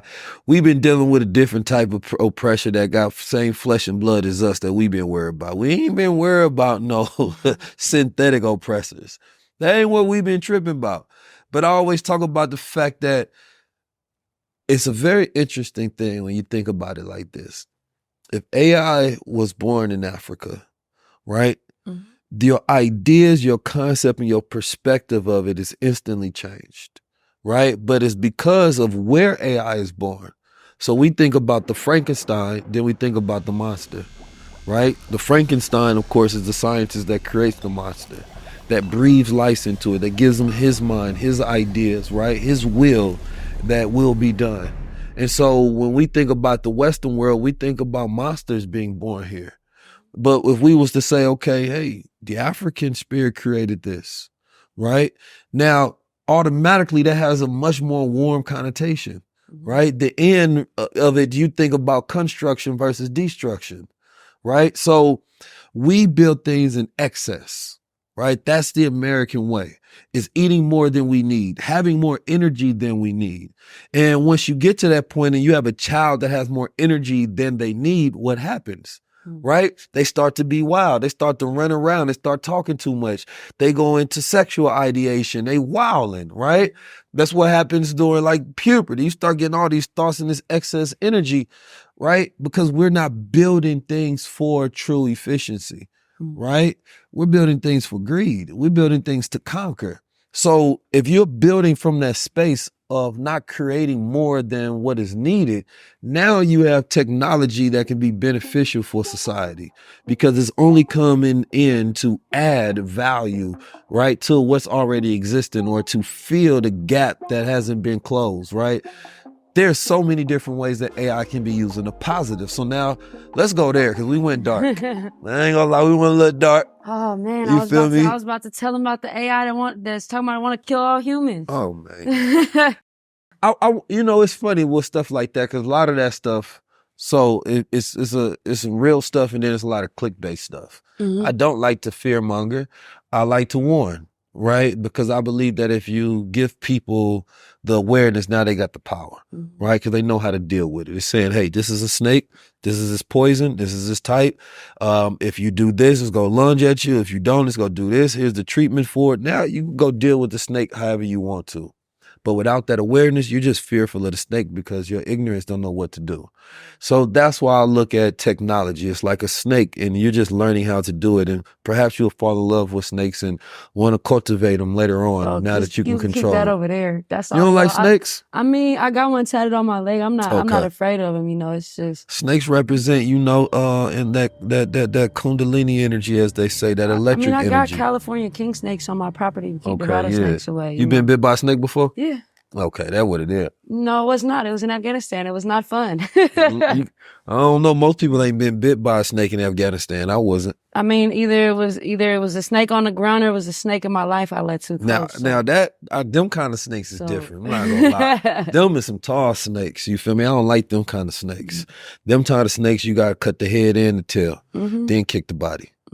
Gotta run them over a couple times. Yeah, a couple of times. Drop them in some acid. Make sure they got no babies. Find the eggs. Kick them out. Drop them in some acid. You gonna end up on NCIS. You got.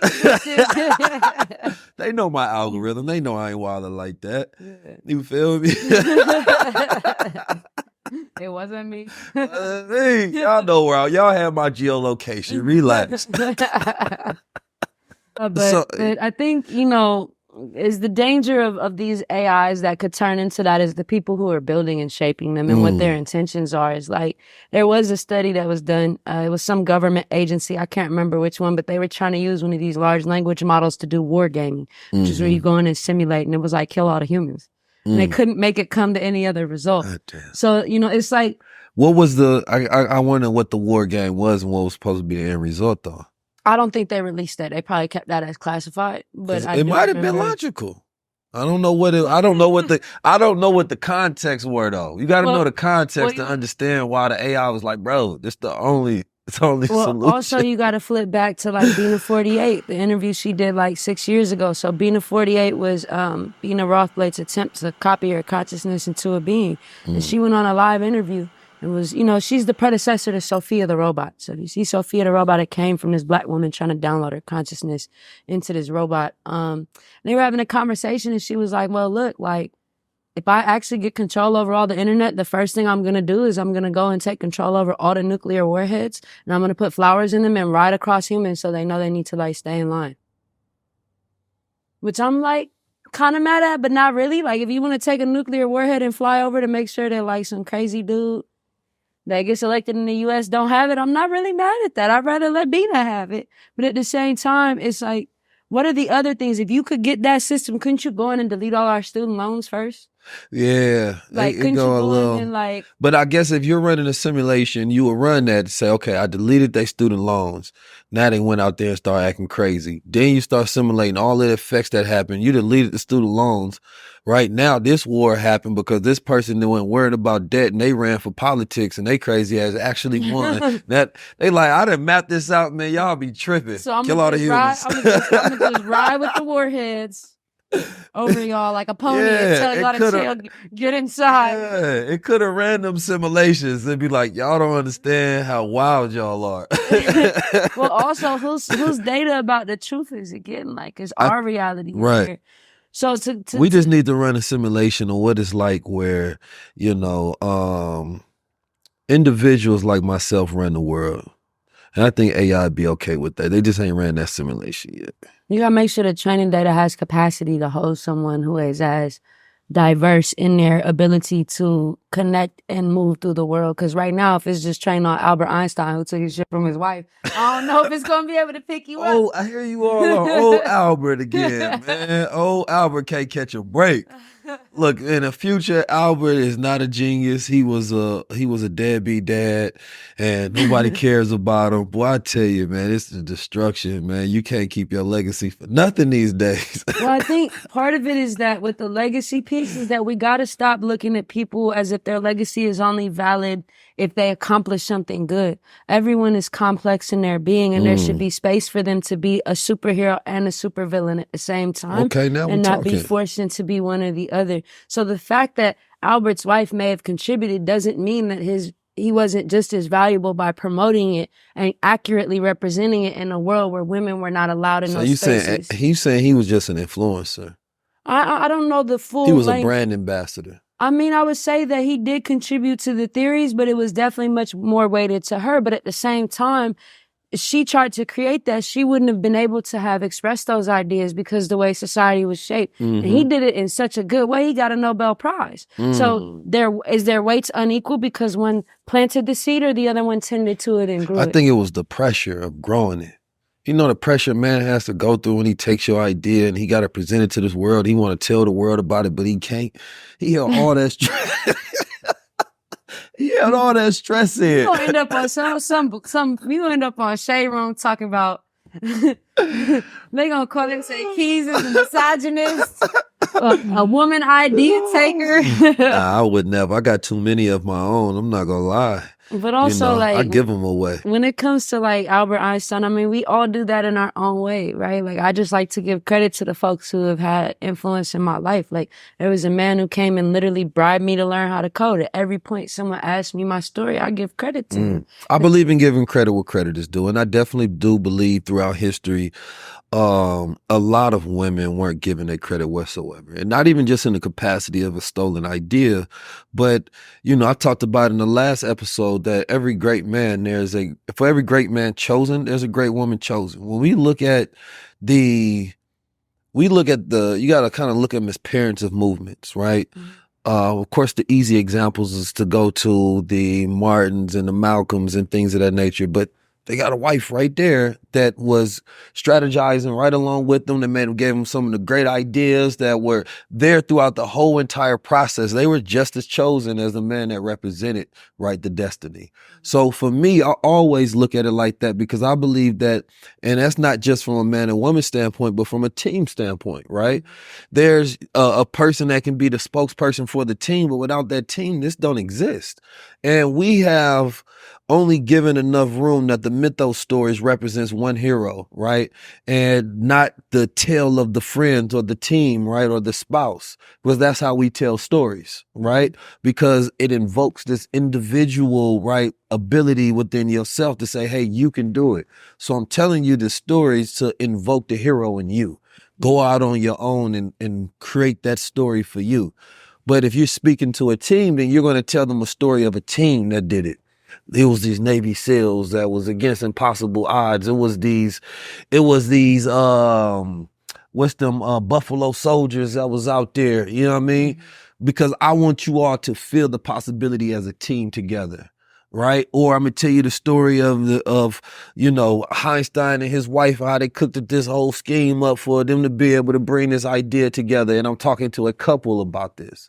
So I believe that that's why a lot of times the stories are told. And then of course we live in America where they just steal, right? And of course, black people don't never get credit for most of the things that we do whatsoever in this country. So especially the history of invention and innovation has not ever been told in its right capacity about the accreditation that we should have received from all of the alley-oops, from all of the times where we were the one who took the winning shot, from times when we were the whole team, times when we invented the league, right? We ain't giving none of those credits whatsoever. So a lot of people don't understand their glorious past. So we have to go then try to jump all the way to the Anunnaki, jump all the way to Egypt, because we don't know 50 years ago when a brother in our family invented something and he created a patent for something, or he was the one that had the system, but he had to step back and his boss took credit for that. So we can't find the glory in the stories that's closer to us in time. That's why we're always seeking so far out. We go all the way to Africa to say we great. No, we great because of the stories in America. I don't need to go outside my vicinity of time or my geographical location to find greatness, right? And whether those stories have been told, that's why imagination is so powerful, because you can imagine the things that were left out and find inspiration in that. Right? That's why I say a lot of times the story is more powerful than the details of the facts. Because when you can imagine it, you can tell yourself a story that empowers you. I can imagine how many times black men have been left out the story that had incredible courage that has never been told, that was similar to me, that was my same age, that have fought impossible battles, that then got up and did incredible things over and over with extreme resilience. I can just imagine that spirit and be like, yep, I'm gonna invoke that. That's what I believe your imagination should be used for, right, is to reclaim your glory when you don't have the exact details of it. I agree. I mean, I said at the very beginning that storytelling is the most powerful tool that we have, right? And I think that moving forward, we also have a responsibility to tell our own stories in their wholeness and not just in the one side, so that we don't end up letting people feel like that they can only call on us to invoke glory, and they can also call on us to reconcile with themselves after they've made a mistake or violated their own character or acted in a way that's out of alignment with their own destiny. I believe in that. Right? We need more of that. We need more of the redemption story. Yeah. I feel like we got too many of the like, well, MLK was just a perfect pastor and Like, where's the part where he was like, all right, relax. Like, I like that. let's put the other things in there, like where the copies of the speech where he stuttered. That's what I'm gonna say, right? Like where he might have, right? Like, we don't need just I have a dream, the biggest one. What happened when only 2 people showed up? Same thing, like we tell the story of Kendrick, right? So the story of Kendrick, he is by far one of the best writers of our generation. Yeah. We don't tell the story of Kendrick, who was at a bar with ASAP in the middle of Nebraska 10 years before he started with 3-4 people in the room at the whole concert.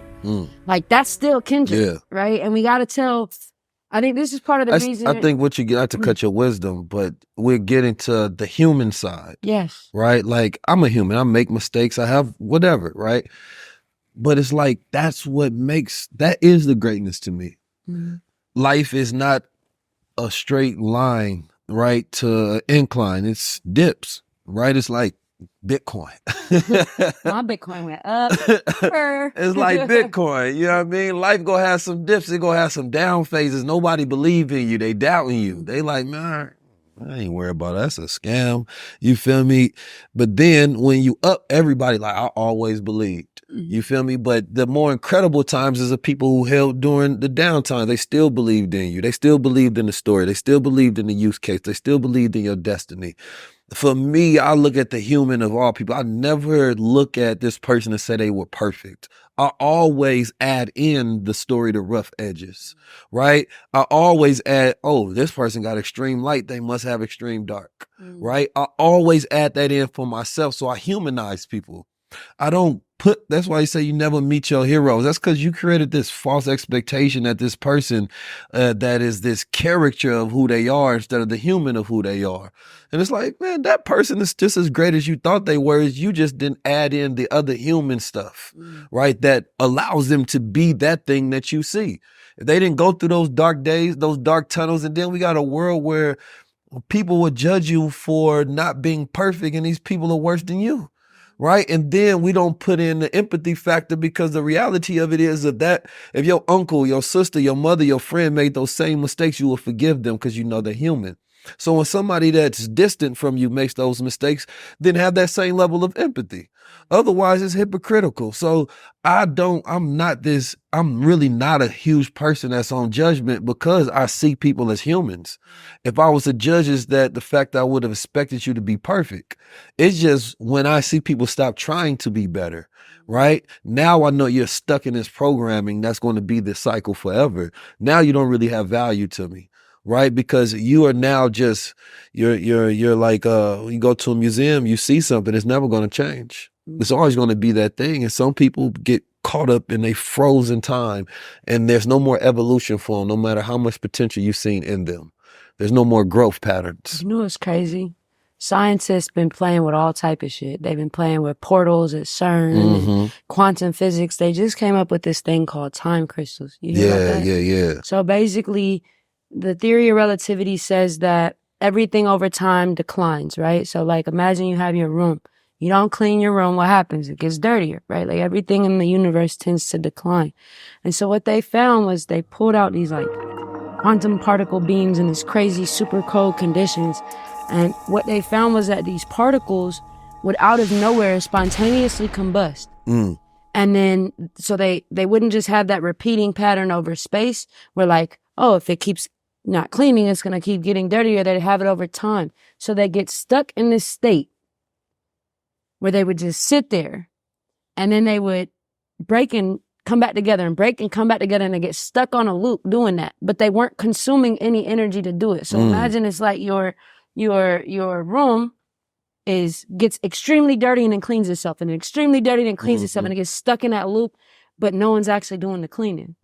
They found out that particles can get stuck in that state, and I think spiritually people can get stuck in that state. 100%. They can get stuck in that state of, I need to heal, I need to get better, or I'm just gonna stay here, and then they don't actually, but they're not actually using any of their energy to be there, they're just being. Yeah. Right? Which is terrifying. That's when you get stuck in the darkness, because, you know, in Latin, the word womb is matrix, right? So when you talk about that, nobody's supposed to stay in the womb, right? The womb is a period of preparation in the darkness, and it is preparing you for another stage of life, right? But if you try to stay in the room, number one, you're going to get so big, right? But then you're going to be weak, right? You're in there, your legs are growing, but you're weak. At some point in time, you're going to kill your host because they can't sustain you and they can't keep you in there. They had to cut her open to even bring you out. So the womb could become this toxic environment if you stay there too long. The darkness becomes a toxic environment. It is a place of preparation. It's not a place where you live. And some people, what happens is that they become bonded with the darkness to where they love going back in there. Then they meet other people that's in that same darkness and they bond with them. Now they are part of a community. Now they have commonality, so they don't want to heal out of that connection, right? And so some people, or I see it all the time, is that, wait a minute, you addicted to the darkness. You're addicted to the trauma and the problems. You're addicted to the self-loathing and the pity. You need that, right? Oftentimes to feel better about yourself, to feel some sort of connection of life at all. So for me, I look at the dark as a bridge. It's an arc. It takes you across. You have to go back in there when you need preparation time again, right? Because that's what seeds, they grown in the dark. They're seeded, and now it's time for you to come out for your next stage. And the baby don't know what his next stage is, but all the baby know, I'm growing eyes. What the hell are these eyes for? It's dark in here. You know what I'm saying? Well, I got these lungs for, I'm in the water. You feel me? Well, I got these legs for, I'm floating. But then here's your next stage. Oh, this what I need. What's this? Oh, snap. You start testing stuff, and then you start walking, then you looking at other people. That's what y'all using these bodies for. What is this pattern of speaking? Now I can put together frequencies of words and communicate. So as you go through spiritual development, you go through these darknesses for these stages that you don't know what you're being prepared for next, right? And instead of embracing that to get to this next stage that you're being prepared for, you actually get caught up in the darkness in the preparation phase, right? You have to learn the lesson in order to get out of it. If you don't learn the lesson, you have to stay in the darkness because you need that in order to go where you need to be next. So this is why people have dark nights of the soul. Everything that they thought was going to be, it becomes automatically destroyed. They can lose money, they can lose spouse, they can lose job, they can lose a religion. And then everything that they were prepared for, right, is no longer the reality that they live in. So now they got to go back in the darkness, build themselves back up, prepare for the world that is, not the world that they was prepared for. Makes sense. Information is everywhere. You can log into YouTube right now and type in almost any subject. But I'm gonna be honest with you, you won't even know if it's human generated or if it's just based on the algorithm that figured out that you wanted to find this subject and queried your information, created an automated process so they can get your eyeballs to try to sell you a product or get advertisement dollars. Humans need humans. We don't work and operate that well learning from machines, because it's the connection to the information, it's the connection to the process that allows us to grow our neurons. It's that connection that allows us to be able to tap into that tapestry of thought to where we need to learn and be in environments to where we feel aspirational and we are inspired and it's empathetic. So today it's not about just having access to the information. It's not just about being able to have democratized education everywhere. It's about connection. Are you actually connected to it? When you are in a community, it reinforces that environment of connection. And that's why being a part of high level is so important. So you are reinforcing an environment with that human connection. I see you, you see me, you feel felt, you want to learn. Information and data, statistics and numbers and automation is fine, especially if you want to create income and utilize the technology for such. But human connection has always been a real source of learning. Don't just go for the information. Go for the community and go for the connection. Where you say you at? Where you say you at? Where you say you at? Where you say you at? Where you say you at? Where you say you at? Where you say you at? Tap in with the guy. Well, AI's had some of his dark nights of the soul. Yeah. And come out with some good stuff. Yeah. Technology, period. I think technology has given us a darkness and like, you know, this is why for as all of the dark that comes along with social media, people don't complain because of all of the good that has came out of it. Democratization, equalizing access to resources, right? Being able to push out our own media, right? It'd be very hard for me to, for a lot of people to be like, yo, yeah, YouTube does all these crazy things, but you don't have a platform to speak about them if it's not for it. And then those things exist in silos and other different ways. But the difference is they built the monster, then empowered you with tools from the monster to take down the monster while using it to build yourself up.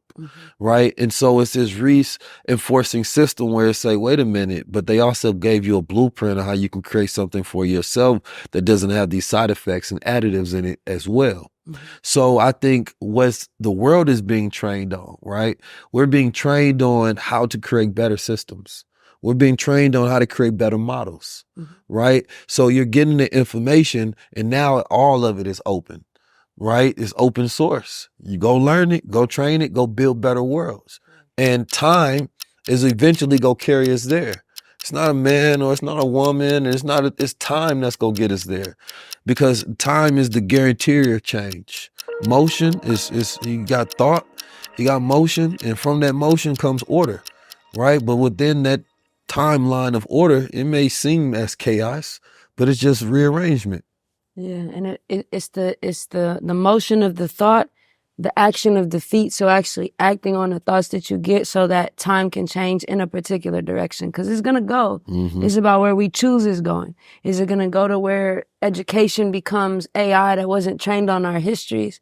Or is it going to be the kinds of tools that we could build, right? Yeah. So there was this one tool, when I was at Google, they created, it was called Bolo at first. It was the weirdest name.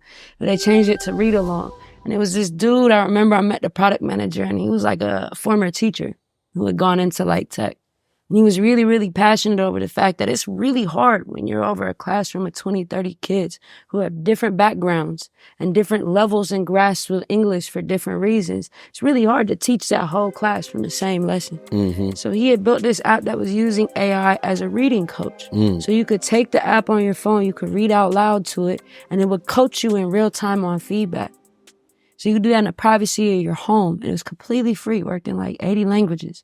So think about it now. If you're the kid in the class that you're a genius, but your ability to read out loud hasn't been fortified. So now you're scared of reading out loud in front of other kids because it's going to harm you emotionally, or you're afraid to read, or you know, maybe some shit was going on in your house the year before and you don't read as good as the other kids around you. You don't have to have that shame no more. You just go grab your Android, go download the app, and you read out loud to it, and you can catch yourself up.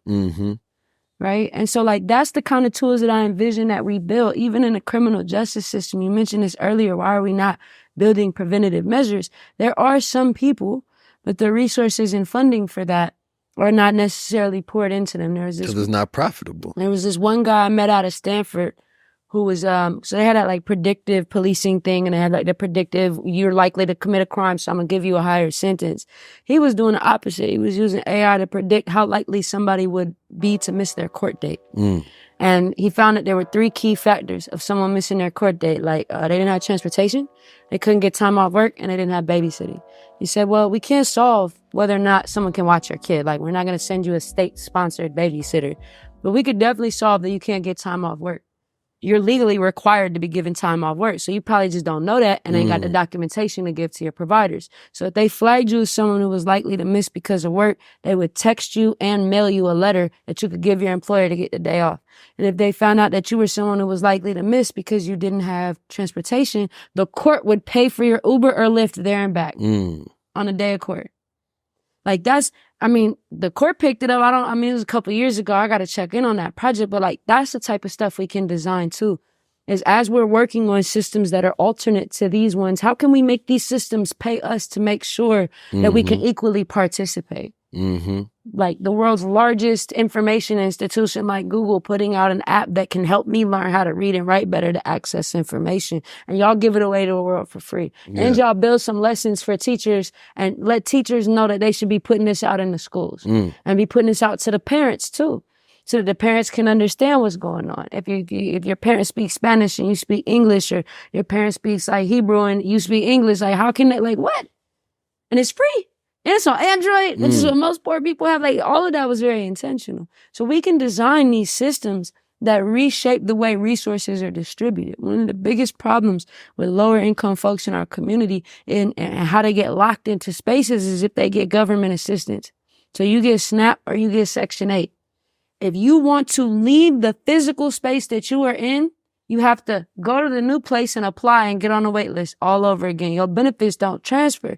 So if you're receiving some type of assistance, and even you look at the Bay, right? So Oakland, San Francisco are right next to each other. I want to move from Oakland to San Francisco. Those are different counties. I'd have to reapply. So it makes it harder for me to up and move my life into new possibility. Well, imagine we build an app for that uses AI to automatically transfer your stuff. So you want to move from Oakland to Atlanta, you just got to put it in the system. They say, okay, you got to give us 30 days to process, and within 30 days, your benefits transfer. Mm-hmm. The government's not going to build that. The agencies are broke. Right. But we could build that at a hackathon in a weekend. What else do we want to see? We want to make sure people aren't stealing our SNAP benefits. We want to make sure that if you're going to do a history segment that has been fact-checked, well, let's build the fact-checker and then force them to use it. We've got the ability to use the technology to shape those tools, and we've got the collective voice to force them to listen, which I think we've been missing for a long time. Like there was a period of time in the 60s where protests worked, right? Where like laws were changing because of them. And then you hit the 80s and they did not care. You go back to the Black Lives Matter movement, they did not care. They overly politicized it. But now between millennials, Gen Z, and Gen Alpha protesting with our dollars, they have no choice but to listen. Mm-hmm. Gen Z is already 40% of the consumer base. All these companies are terrified of how to figure out how to sell with them because they're value-based consumers. So that means they only buy when it's aligned with what they believe is right and wrong. And their values globally are that everyone be treated equally, you don't mess with the earth, and you don't sell me something that's going to harm me. So as soon as they find out any of those things are true about your company, that you're unaligned with their values about everyone being treated equally, they'll discard you.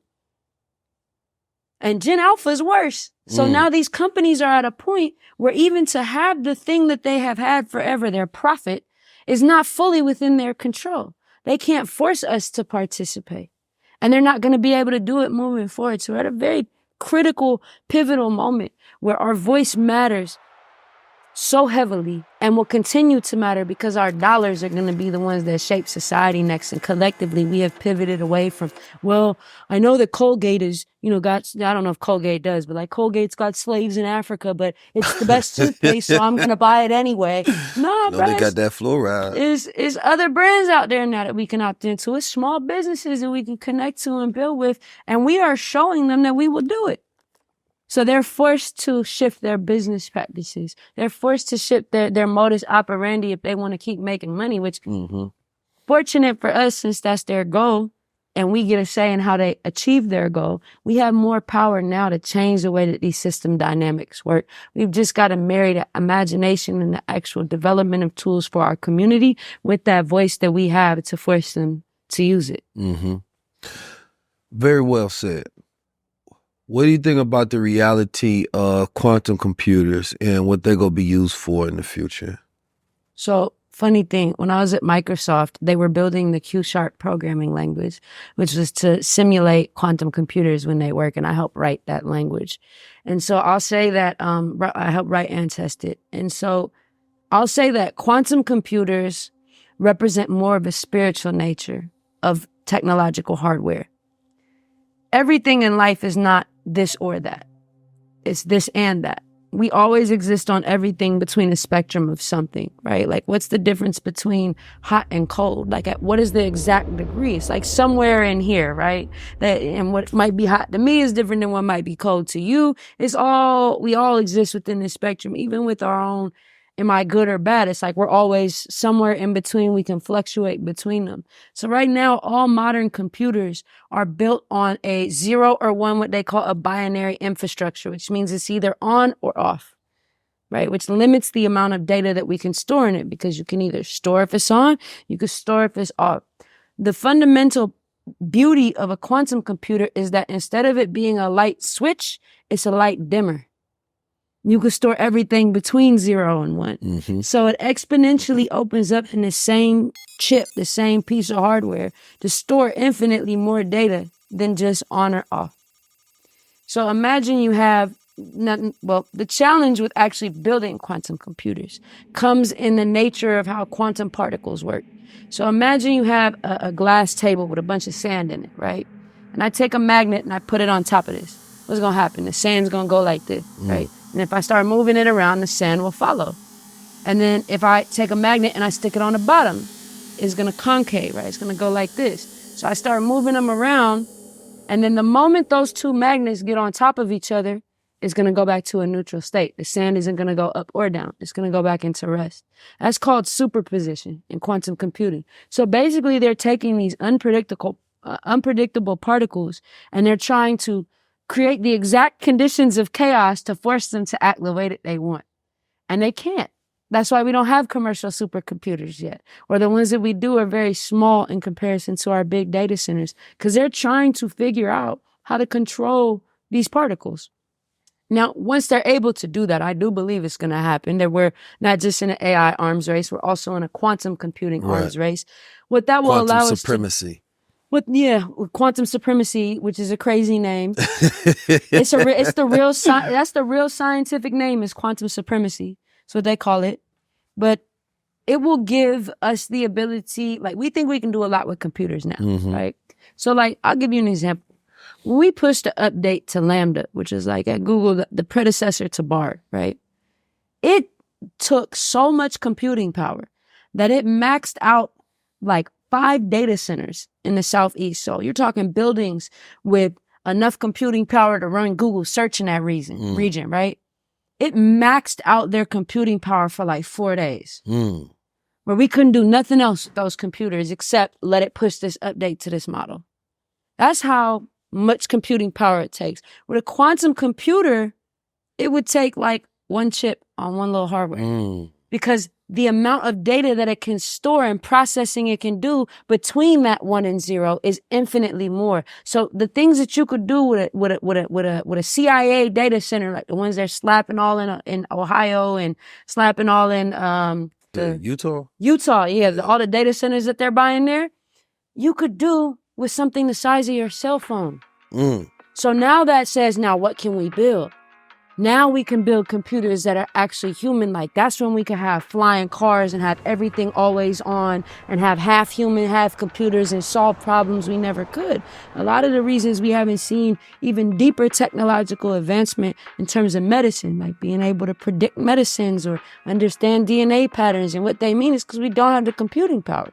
That's when we get into all the biotech. That's when you get into a future that, I mean, look what they've done with the technology they have now. Right. Now imagine if People all gonna that be buying wings out the store. is in something this big, and then they build data centers of it. Then what does the world look like? Flying? Like no plane. I'm talking about like, you know what I mean? I may go get me some animanium like Wolverine. You're gonna be out here just Well, bro, what'd you just say to me? No, I mean, it's interesting because you're talking about these different phases of humanity that we're going through, and it's all energy, right? Our ability to efficiently be able to store and utilize energy, right? Because that's what's happening right now. Is we're using so much energy for these new technologies, right? That they're not sustainable, right? And that they require so much more that, you know, the margins on them are super high. So of course it's beneficial for these companies to be producing them. So you see a lot of these companies shooting up right now, and they're making extreme profits because they can charge so much. But the idea of being able to turn on one of these quantum computers, that's truly when the imagination of the world is set free, right? All the things that we've thought of before can now be done. 100%. And when I say all, I mean all, right? Because it's not going to be like complex in the way we go about building. It's going to be text to action. You know what I mean? It's just going to be, hey, this is what I want to do. Computer, say no more. Done. Mm-hmm. Okay, that was quicker than I thought, right? Like I really grew up watching like Star Trek and Star Wars and Deep Space Voyage and all of that, right? So when I look at that type of technology, that's where that's when we had a completely different planetary scale, right? And I like to think about the future because this is a museum, right? We take these thoughts that we have together, we collectively create them, and then in the future, people are going to be living out some of our ideas that we speak on here because they're going to have the computing power to do so, right? And whether that's good or bad won't even be just the only option anymore, right? Like you talked about foundation. The guy is creating infinite clones of himself, right? And they're able to then so-called go colonize other planets and meet other different people. And it's interesting because I had a conversation with my brother, Dr. Wesley, and he said that the interesting fact is that a lot of the people on other planets are not as intelligent or wise as the human knowledge pool on Earth. Right. So we automatically almost assume that somebody else is coming to visit us versus we going to visit them. Right. Because we believe that, well, number one, if they did come to visit us, they would have a greater level of technology than us. Right. But what if the opposite is true? What if we are the ones that in all our imaginings that we see as crazy as hell about aliens, we are going to be the ones that become alien to everybody else and invade their planets because our technology becomes so far because we wanted to conquer space and time, which is the ambition of man, right? Because what do you do with all that power, right? What do you do with all that power? We see what man does with the power he has now. It's destructive. It's ravenous. You want to take control. You want to own. You want to go to every planet and figure out what resources you can take, what experiences you can have. And it's not enough to cooperate and coexist. Not unless the original Asiatic people are the ones to do it. And their point of going would not be to go in there and to disrupt the harmony of those people, right? If anything, it would just be observation because you don't even know if by you visiting, you can contaminate them with your germs. Right? You don't know that you can come in and mess up their whole ecosystem just by entering their atmosphere. But by the time you ask those questions, it'd be too late. So when you talk about generations going to becoming more thoughtful and value systems, that's when, when people become so righteous, they will stop themselves from developing technology because they will be able to see the end in mind and say, what are we going to build it for if it's not aligned with our values? Mm-hmm. Right? Because eventually the only point to build this technology would be to conquer the world. Yep. And that's where you see some of the conversations that I get to have with the companies I work with now. It's like, why do you even need an AI to do that? Is that even the right thing to do? Right, like why? Like there was this research paper that came out of Stanford. It's a research paper that came out of Stanford, supposedly one of the best, smartest institutions for AI in the country. And these guys had trained a computer vision model, computer vision where you teach a machine how to see, right? So Face ID, that type of stuff. They trained a computer vision model to try to predict your sexuality from your facial structure. Damn. Like your cheekbones. And I said, that sound like when they used to say black people was stupider because they had bigger heads and wider noses. That's that same field of science. Yeah. But it goes back into the why. Like, exactly, like, why are you even using it? You got money, and it got some level of intelligence, and that's what you came up. See, that's the problem, and I think this is what's always been this level of separation, the quality of ideas behind the intelligence, right? The quality of ideas, and then the culture behind those that come up from that. So I mean that in the sense like, being a people who physically, right, embody an elite specimen, if you will, right? But the mental capacity of saying, like, of having this broad imagination, because we be having great ideas and it's just always in us. We got rhythm, we got flow, we got connection to the ether. You know what I mean? So we tapped in backwards in time and forward in time and on time. So when we see stuff, all of a sudden our brain just spiral with all these different ideas. but we don't actually have to see them through.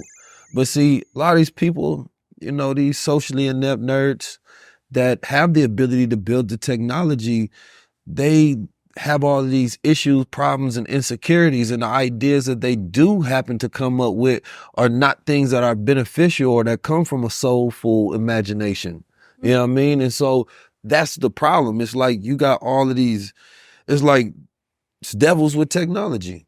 You know what I mean? It's the kid that was bullied and now he's a technologist and he say, hey, this is what I'm gonna create. Like, why, little dude? What's wrong with you? Who hurt you? You know what I'm saying? Like, I'm gonna predict if you're gonna commit a crime off your Facebook. Like, who robbed you? Like, who bipped your car? Like, bro, go get it on a date or something, man. You need to relax. You feel me? This is the thing. These are the people. That ain't how kids from the hood think. This is how they're shaping this technology. So it's on us to figure out how to elevate the kids in the hoods that we come from and help them figure out how to use these tools and shape it. We're getting to a point with coding AI even where you don't have to know how to code to train your own AI. No code AI. Right? You want to train your AI how to see, you just got to go make sure you get the pictures together. And then you put it in there and train it on what you want it to see. Right. You want to train an AI how to find a pattern and some data. Just go get the data, put it in this interface, click these 3 buttons and it can happen. Now that I'm excited for. We're there. There's these tools, Microsoft and Google named them the same thing. They're called auto ML, like auto machine learning that exists.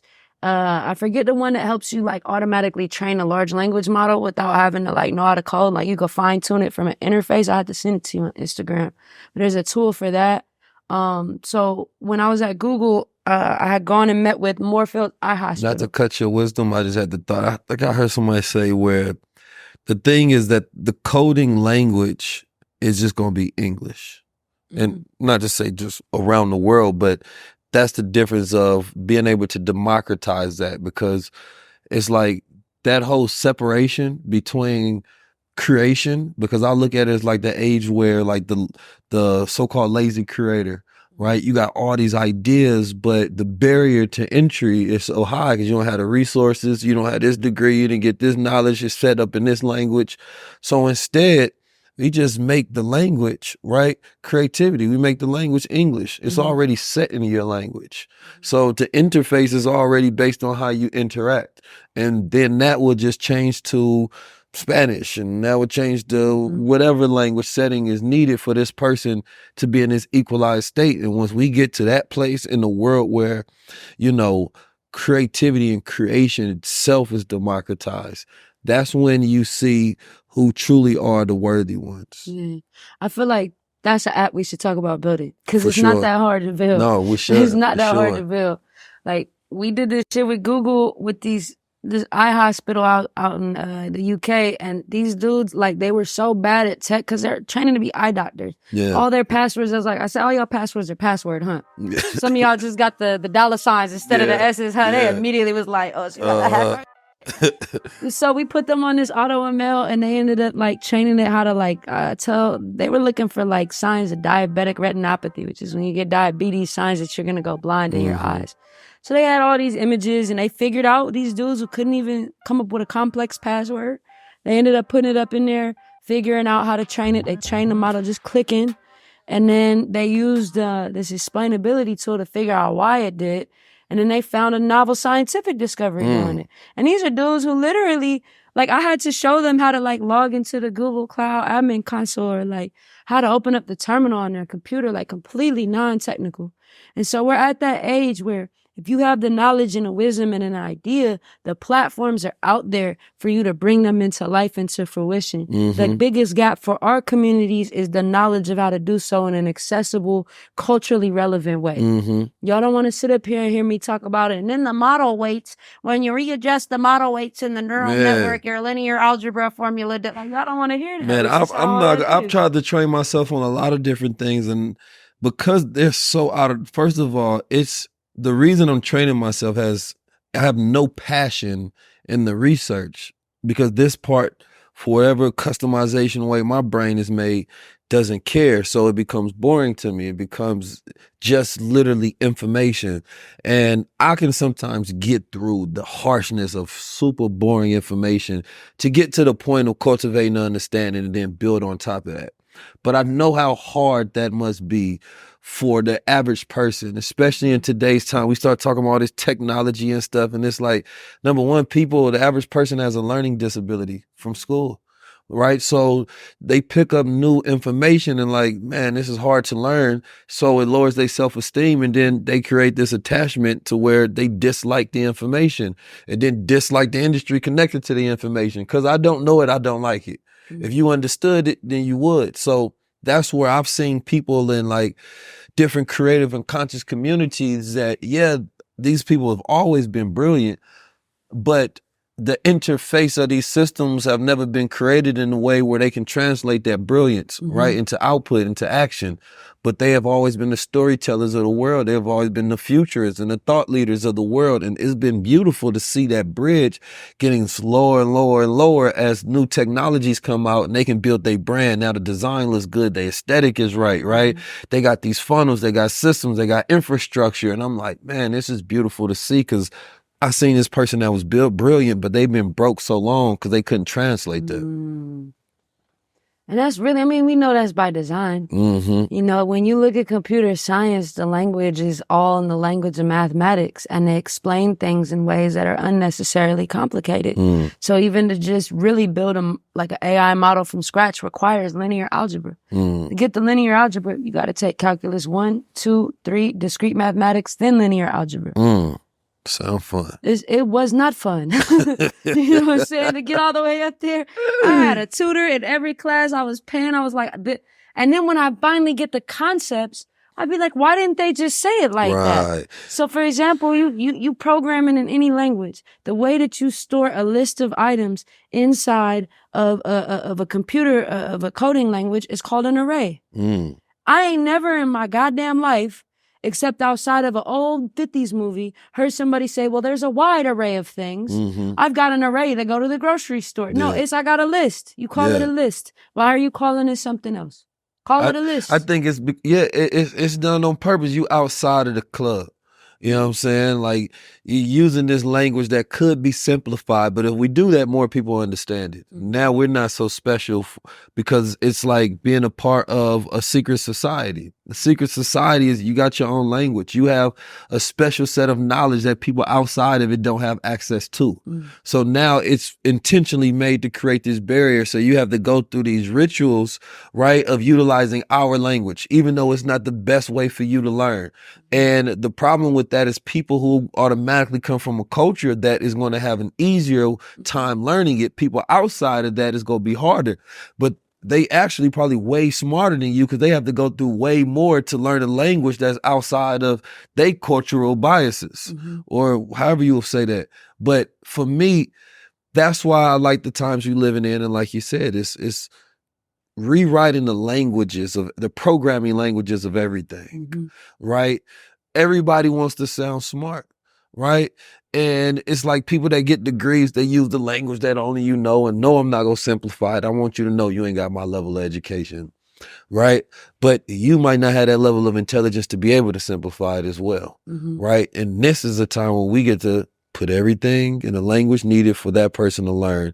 And it's all these barriers come down, right? And people not going to like that because with those barriers, those social statuses that you have to where you can say, I belong to this club and you don't, you can't say that no more.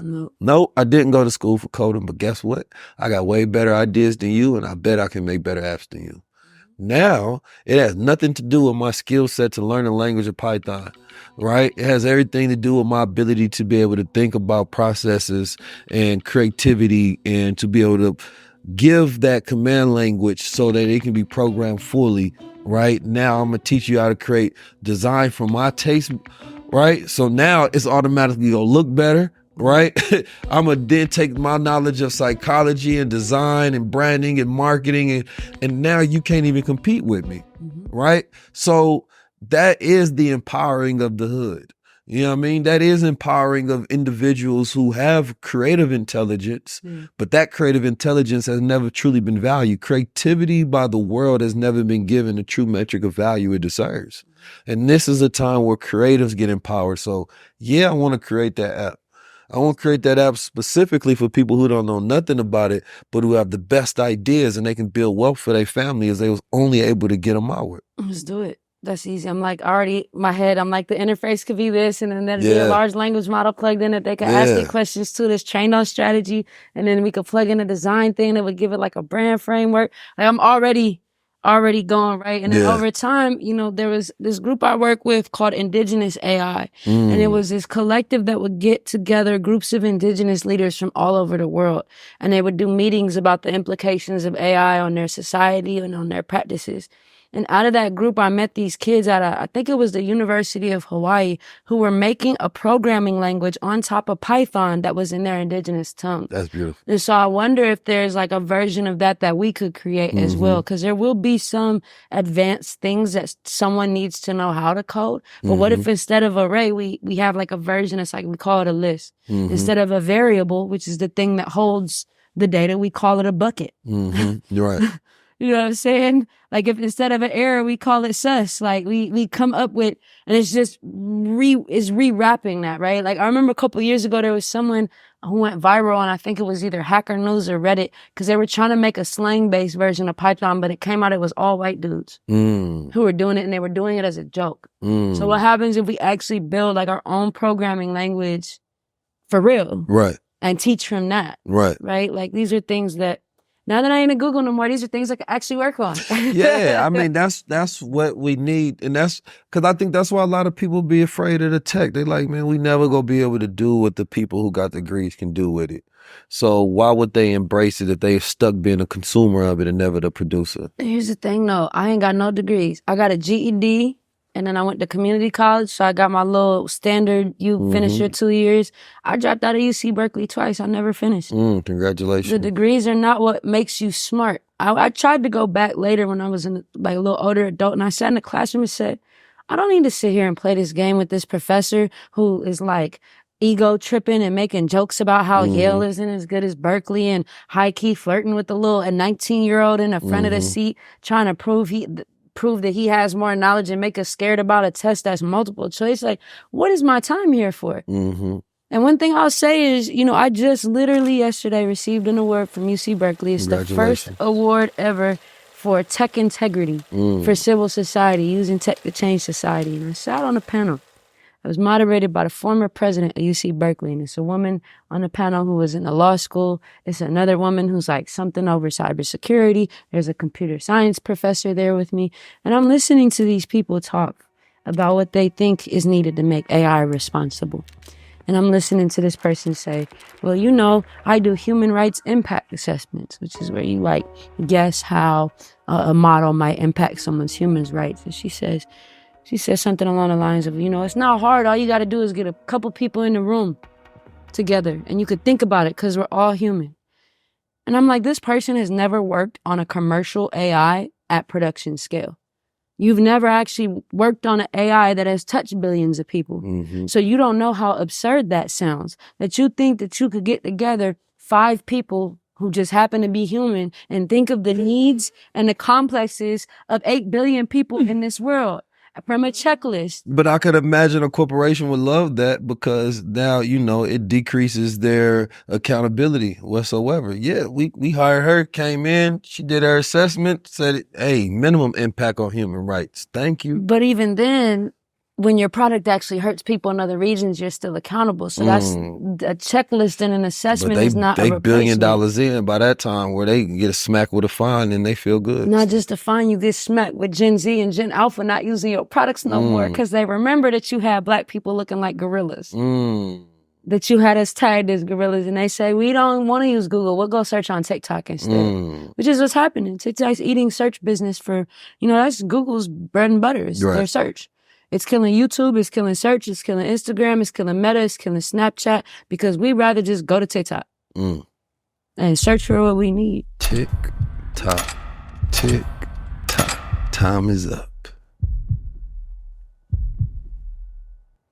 So we're just being dramatic.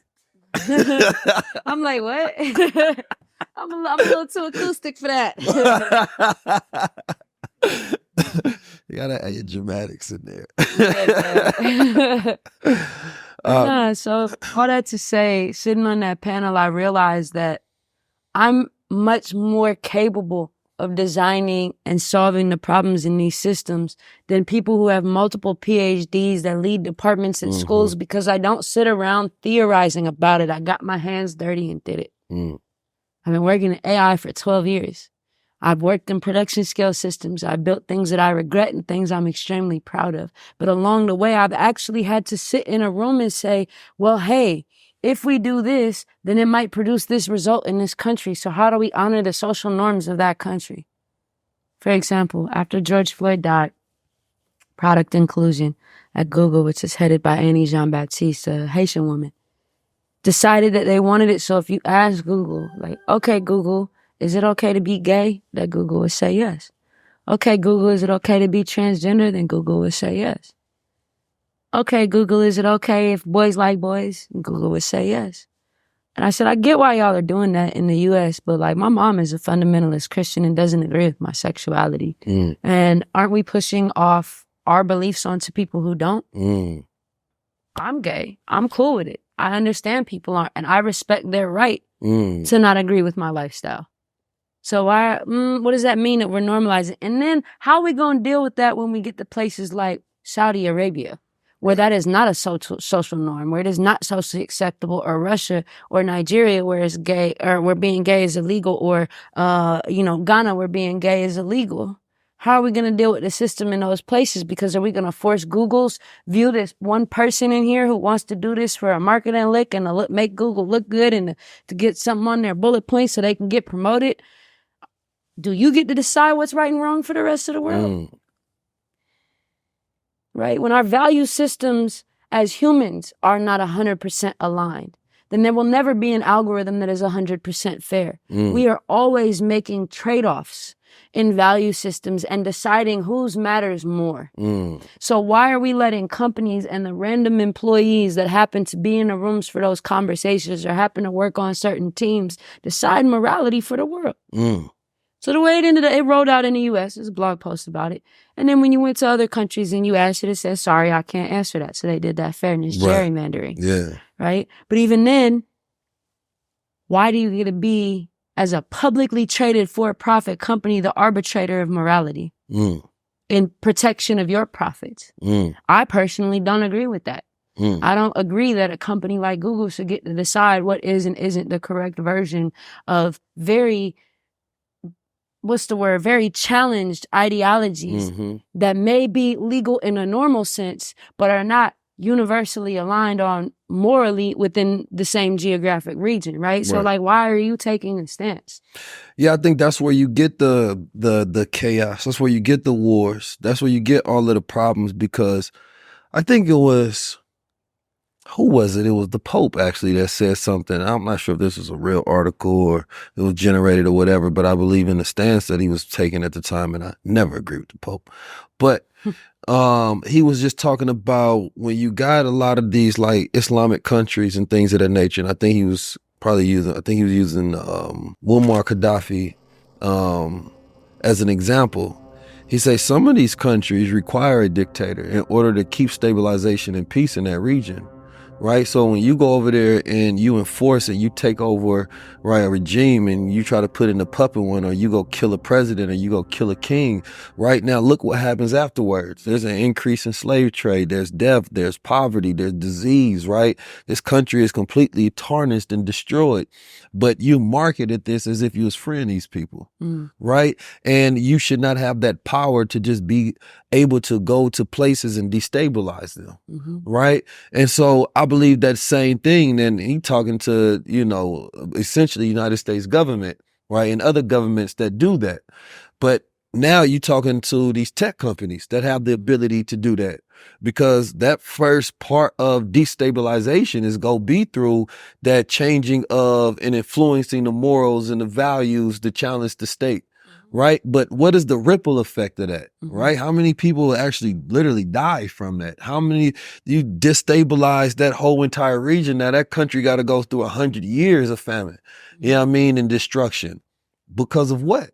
So 100%, we don't think about the power that these companies wield with the decisions that they make day to day and the ripple effects that have in destroying the stabilization, because you get to look at it from your viewpoint and say that, yeah, no, we should change this because I feel like that. Exactly. You don't get to change that. That's playing God.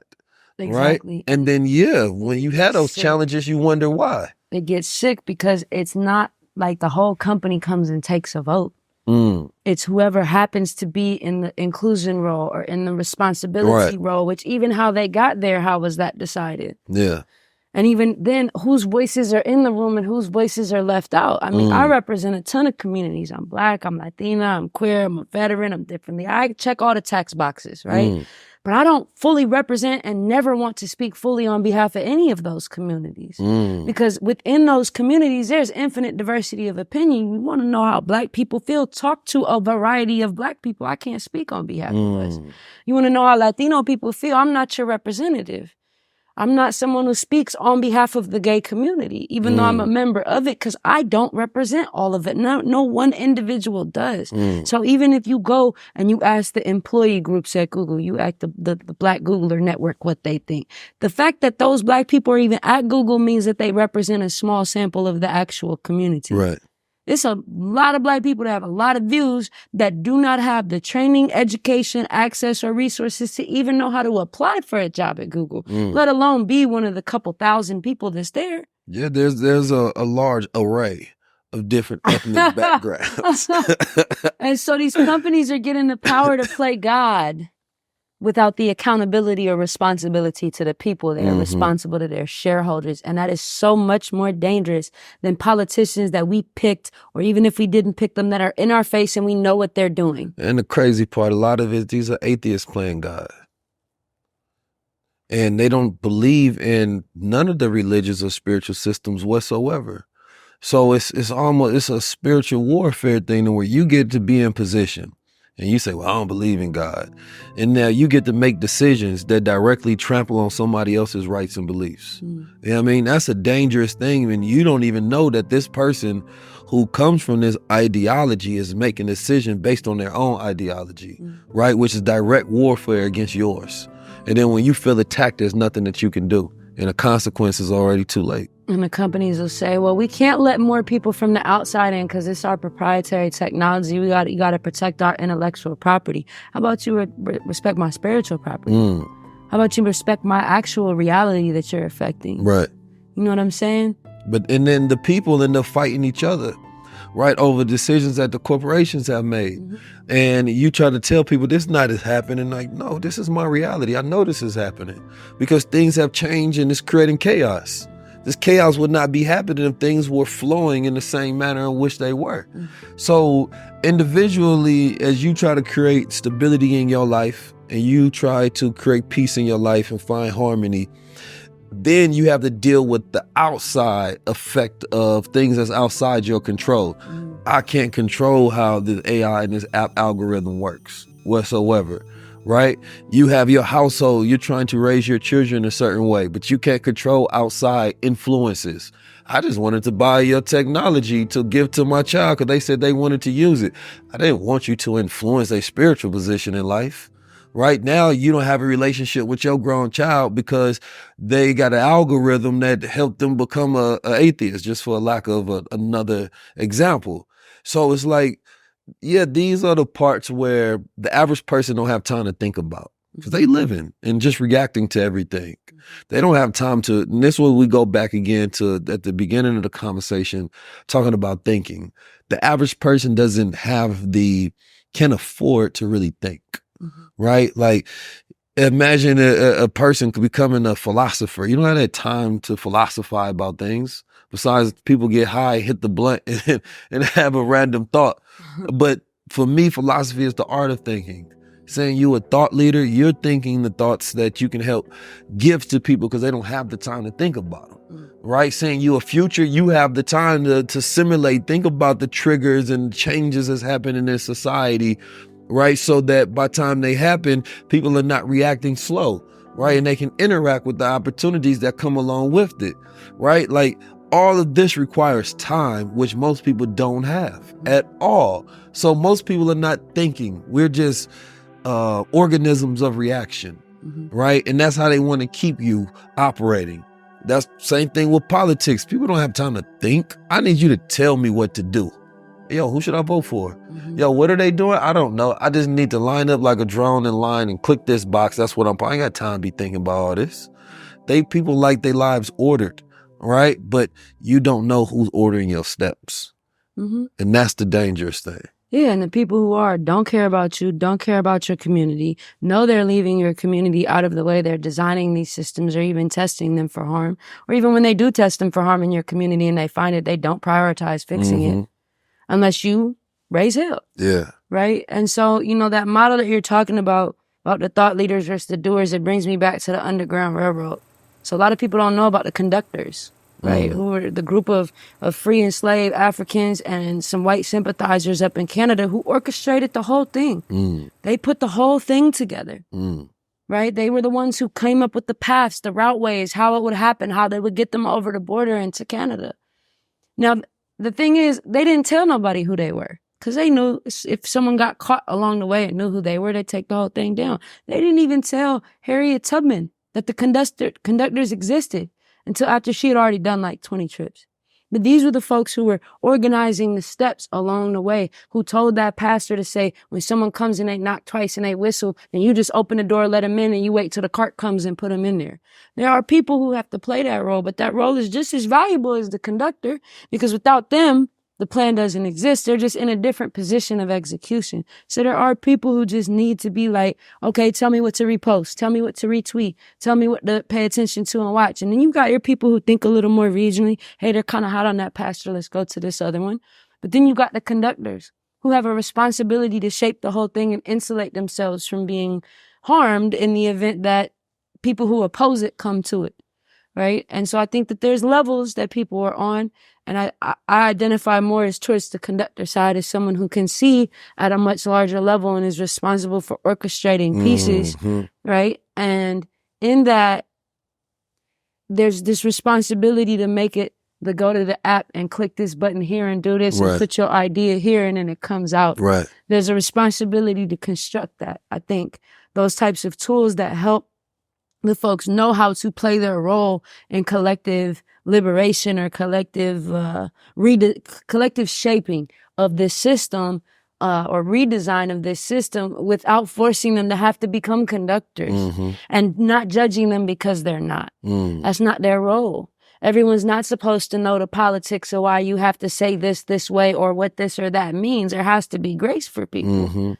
Right? Like even with pronouns, like that's new to me. That wasn't something, I'm gay as hell. That was not a part of my community when I was growing up, that I had to call you Zay Zim Zer Zaddy. I got to call you Frog. This is new for me. Wow, it's a new programming language. This is new for me.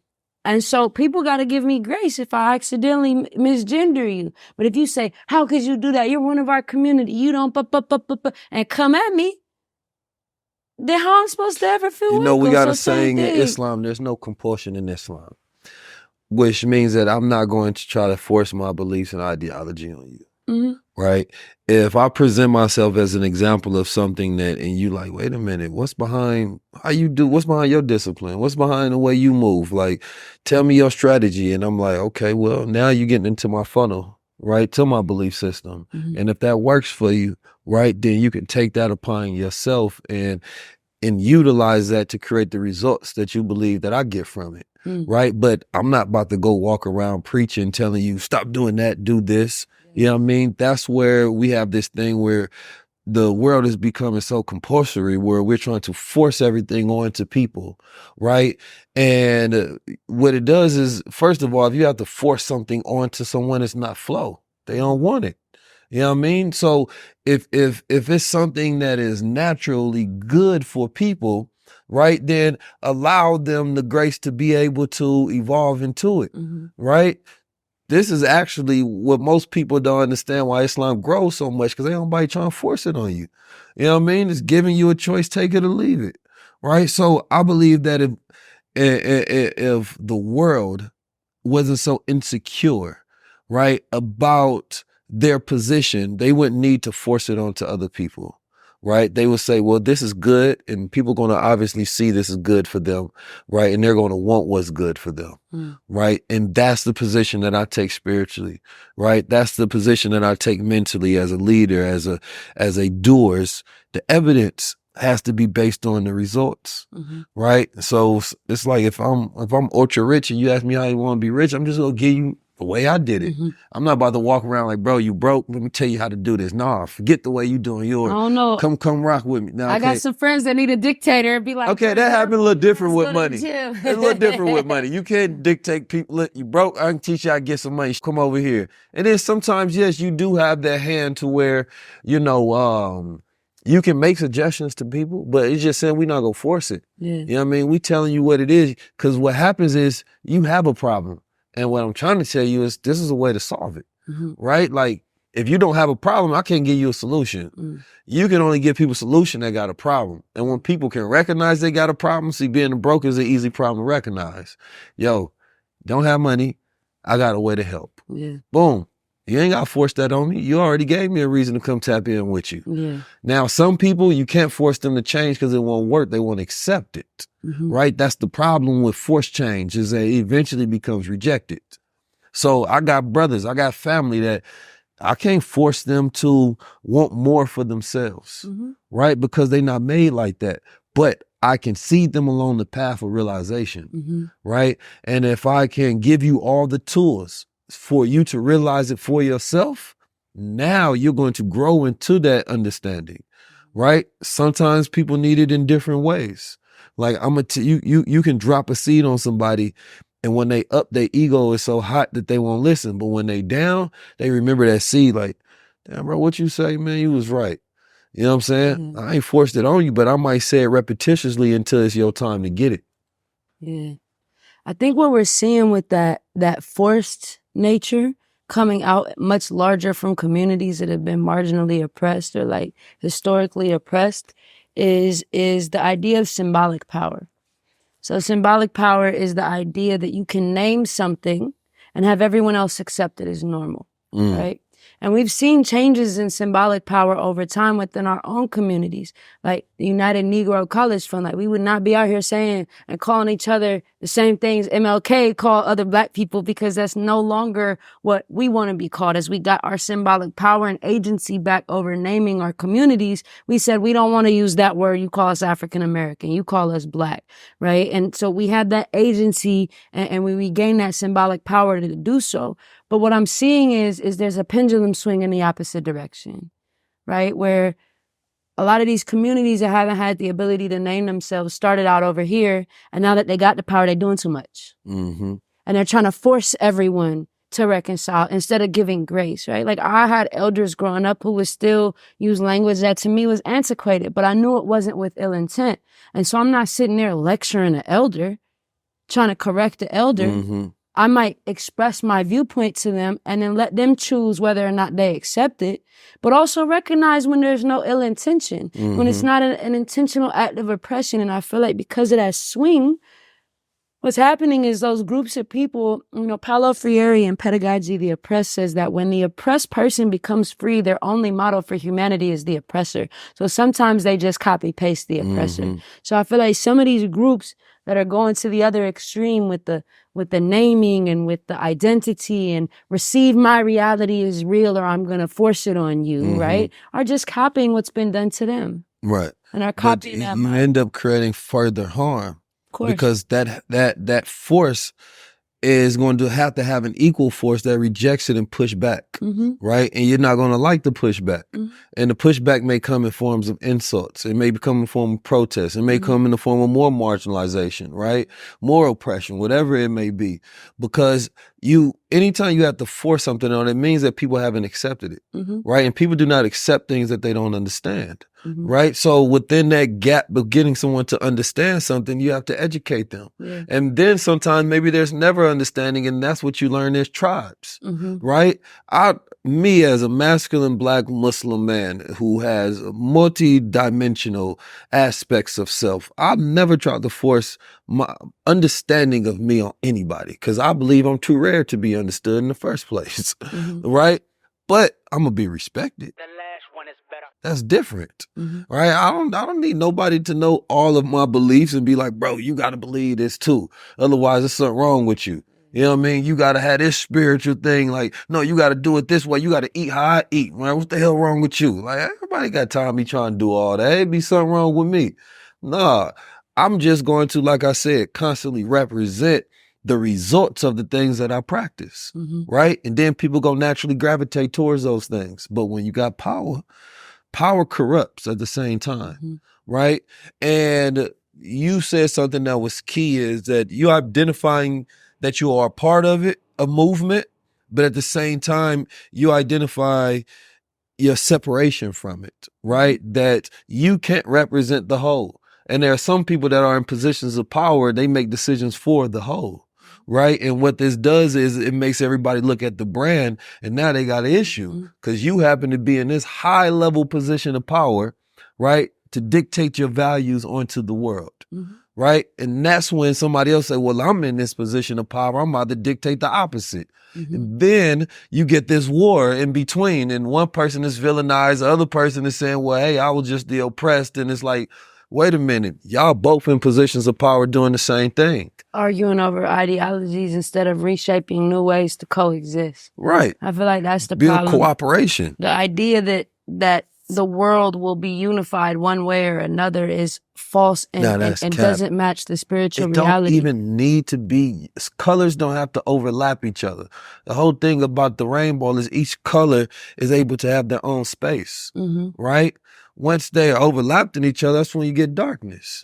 You feel me? So it's like, I believe in separation in the sense that I have ownership over my space, you have ownership over your space. The problem happened is when you want to dominate my space. Absolutely. You feel me? Now it's like, all right, I gotta get you out of my space. You tripping? You wildin'. Like I just said, this is me over here, and you saying, nah, I want to sit here. You hop on my lap, back up. You feel me? But that's what's happening. Everything is overlapping right now, and people need their space in order to feel liberated. And you can't have peace without liberation. And I feel like the reason those spaces are overlapping is also very intentional, because then it stops us in the one moment in history that we have the collective voice to force these systems to get onto their knees and listen to us, not us being on the knees outside protesting, begging them for entrance. We have the collective power right now and the technology to completely redesign the way this stuff works. We're arguing over pronouns. Because we don't have a collective identity. See, when you can identify a large group of people, you can put them under one movement, right? But the world is about individualism right now. Those are things that are classic that happens during different shifts and different times. You have technological innovation, you have overemphasis on, identity of the individual rather than the collective. Right? All of these things start to coincide and happen during the same periods of time. So, but what does this do? It leaves the people at disharmony at the very moment in time that they need to have a collective identity. There was the 1% thing that happened during Bush office, right? To where these people of all different backgrounds decided they wanted to occupy Wall Street. They put themselves under a collective identity to say, hey, this is us and that is them. We're going to call it the array of humans. The array. It's the league of the array.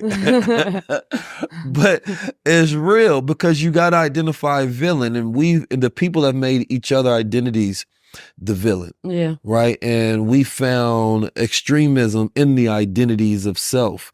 But at the same time, it's crazy that so many people are so extreme in their identity and lost in it at the same time. You know what I mean? Because it's this ego where you're overthinking self and you don't have an extensive collection or connection with the collective. Yeah. Right? There's no harmony whatsoever. Because the thing that's happened strategically since the 60s in this country in particularly is the destruction of community entities, to where community becomes based around identity and not around common goals, which I think was different. Even when you look back at the Black Panther Party, yes, what they organized was for Black people, but they mess with the Brown Kings. Yeah. They mess with the LGBTQ movement. They like all supported each other. They didn't all agree fully on values, but we all have common goals. There are certain things we want to stop happening. You're willing to support us. We're willing to support you. And they move forward collectively as different colors of that rainbow, if you will. And now it's just around my morals and my values, which are always going to be different than other people's. They're even going to be different than other versions of yourself. What I thought was right and wrong when I was 16 is very different than what I think is right and wrong now. What I thought was right and wrong when I was 25 is also very different than what I think is right and wrong now. So who I am cannot be based in quicksand, something that's always sinking and changing. And then to fight someone else over that and want them to change in a way that I think is appropriate is to act on behalf of the oppressor in personal spaces. This happens during time where the less power you have, the more you feel empowered by your identity, right? So this is why people are clinging on to it, because they don't have nothing else. We have less rights in history, right? So people are saying, well, this is who I am, because that's all you can walk out to outside and own. So this is why people start looking for these groups of extreme identity to have this sense of belonging, this sense of something that you can't control. Right? Because everything else is outside of your control, right? There's a thing where it's called cosmic anxiety, when you feel like you have no control over cosmic events that affect you, right? So it's kind of like thinking about a solar activity that's going to hit Earth and there's nothing you can do about it, right? There's so many things that you can control in that time period. Right? You can control your name. You can control who you are. So you start holding on to these things. I can't do nothing else about anything else. We can't control the government. So you start looking for these mechanisms of where do I get a sense of control and power? Right? And right now, the last thing is you sink to the identity. And this has happened over time and time. And this is why human beings are very predictable. Right? And when we think we're special, you actually are just rightly falling in line with a cycle of predictability that happens to coincide with these events during the shifts of human history.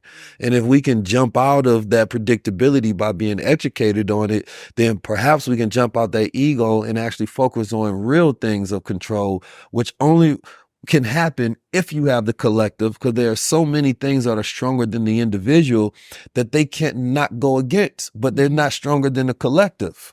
So yes, enjoy your individual, have your avatars, have all of this. We love y'all when y'all fighting against each other because y'all ain't focused on us. And it's so obviously like we messing y'all up. Yeah, they're doing it on purpose. Yeah, but no, don't look over here though. That's not to say that people's identities and the things that they have experienced are not real and are not valuable or are less valuable. It's not a superlative kind of ranking of like pronouns matter more or less than this, like all are true at once. But when we're hyper focused on just one piece that is even in and of itself the result of a larger battle, then we end up being pawns in a game that actually serves to continue to oppress us, as opposed to being people who are designing the rules, or even the actual player saying, I'm getting off the board. Yeah, and you could be, it's just funny. It's like, perhaps that's the fight that they want you in, because the other fight, you're not even paying attention to. You know what I mean? Like you fighting so hard for this one over here. Man, we about to change this part of the system, and the whole time they laughing like, bro, we ain't even worried about that. They don't even see what we doing over here. Like we really controlling the whole world. And what all we doing is we keep throwing inroads and we keep slowing down that fight, so they have to put more energy into it. So when they do get their wins, they feel gratification from it, right? So they feel like they've done something, and that's enough to satisfy the human spirit. So it's like controlled opposition, right? In military campaigns around the world, they didn't go buy the revolution, but then they tell them at some point in time, we need y'all to pop back up and oppose us a little bit, just so that it can constantly create this balancement, because you have this fever of what happens to where it swells up enough energy and it got to be released. But as long as the people feel like there's this opposition, then they feel like there's some normalcy going on, right? They feel like, okay, maybe things can change. But most of the time it's controlled opposition. It's bought and it's paid for. And people don't know when they're part of revolutions or controlled opposition, because they don't tell the people, they control the leader. 100%. They don't want them moving in ways that would actually cause real change. Hell no. It's much cheaper to buy the revolution than to fight it. But listen, I've been having an amazing time sitting down next to you. You have a very brilliant mind.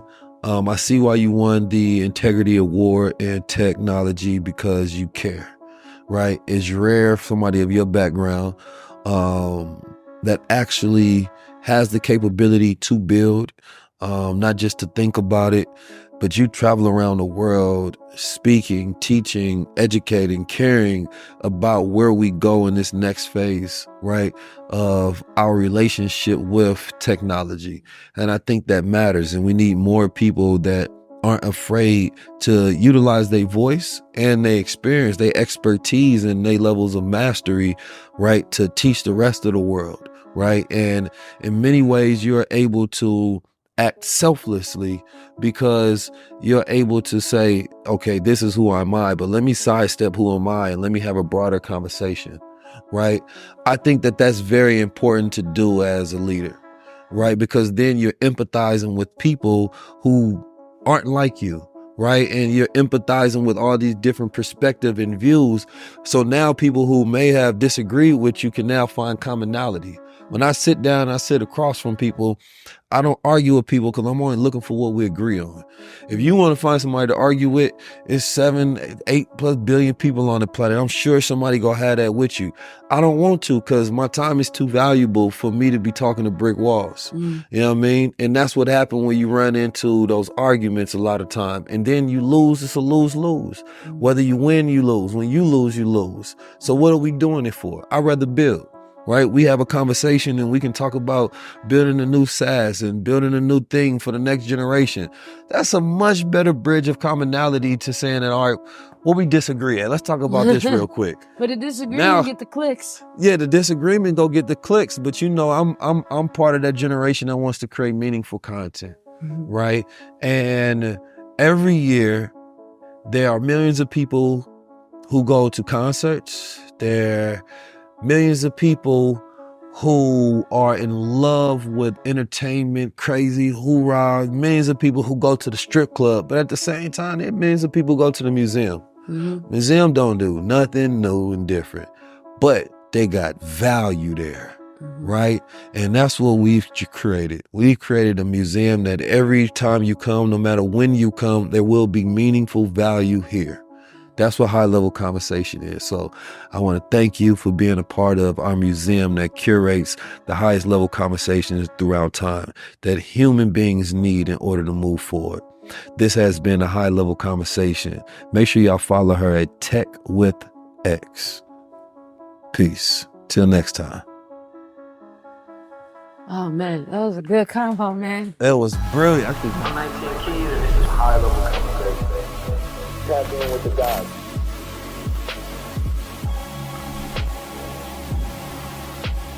Yeah, so I'll say it like this.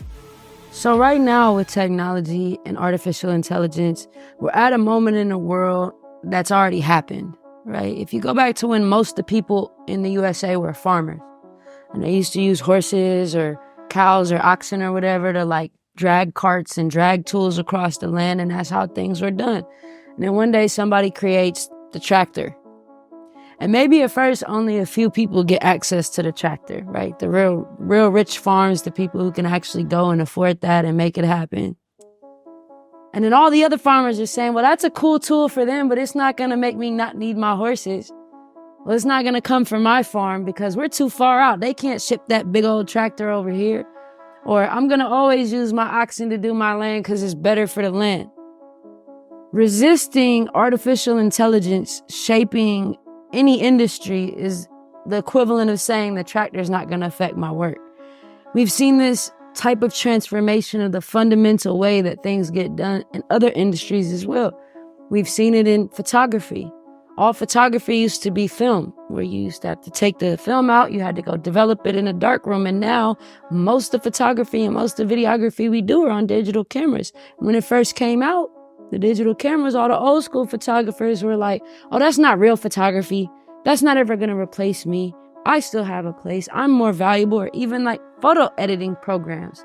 People were like, well, that's not the same as doing it in a dark room and clipping it and cutting it yourself. We always resist change. And the question now is, instead of us, one, putting our heads in the sands and pretending like it's not going to happen, or two, believing that somehow we are immune from it or that we can avoid it, I challenge everyone to ask, what can we do to shape it so that it works in a way that works well for us? So that we're not reacting to changes or uses of these AI technologies that other people choose for us, but that we actually get to be active participants and deciders of how this technology plays out. So one, the robots aren't coming, they're already here. The question is, how do you want them to play out in your future and for the people who come after you? Well, I think that goes into just a simplification of, having an understanding of what you want to do. Right. I look at technology as a way to be able to enhance yourself if needed be. Right. My formula goes back to artificial intelligence plus human intelligence equals enhanced intelligence. Right. So for me, the product is intelligence. How will you use intelligence in some capacity to enhance, right, your values, the solutions that you have? How will you use it in a way to solve problems, to be able to possibly cut down time and use it as a resource for it, to enhance your creativity? So if you don't have that naturally to where you want to be a problem solver, then AI ain't going to be nothing for you, because you're going to use it in whatever direction that you want to enhance your intelligence for. But if you are a community activist and a leader and you want to utilize it in some sort of way to enhance the policies or methods that you utilize in your community, then yes, it can help, right? You just think about, what is it like to have intelligent people work for you? What would it be if you had more resources and more access, right?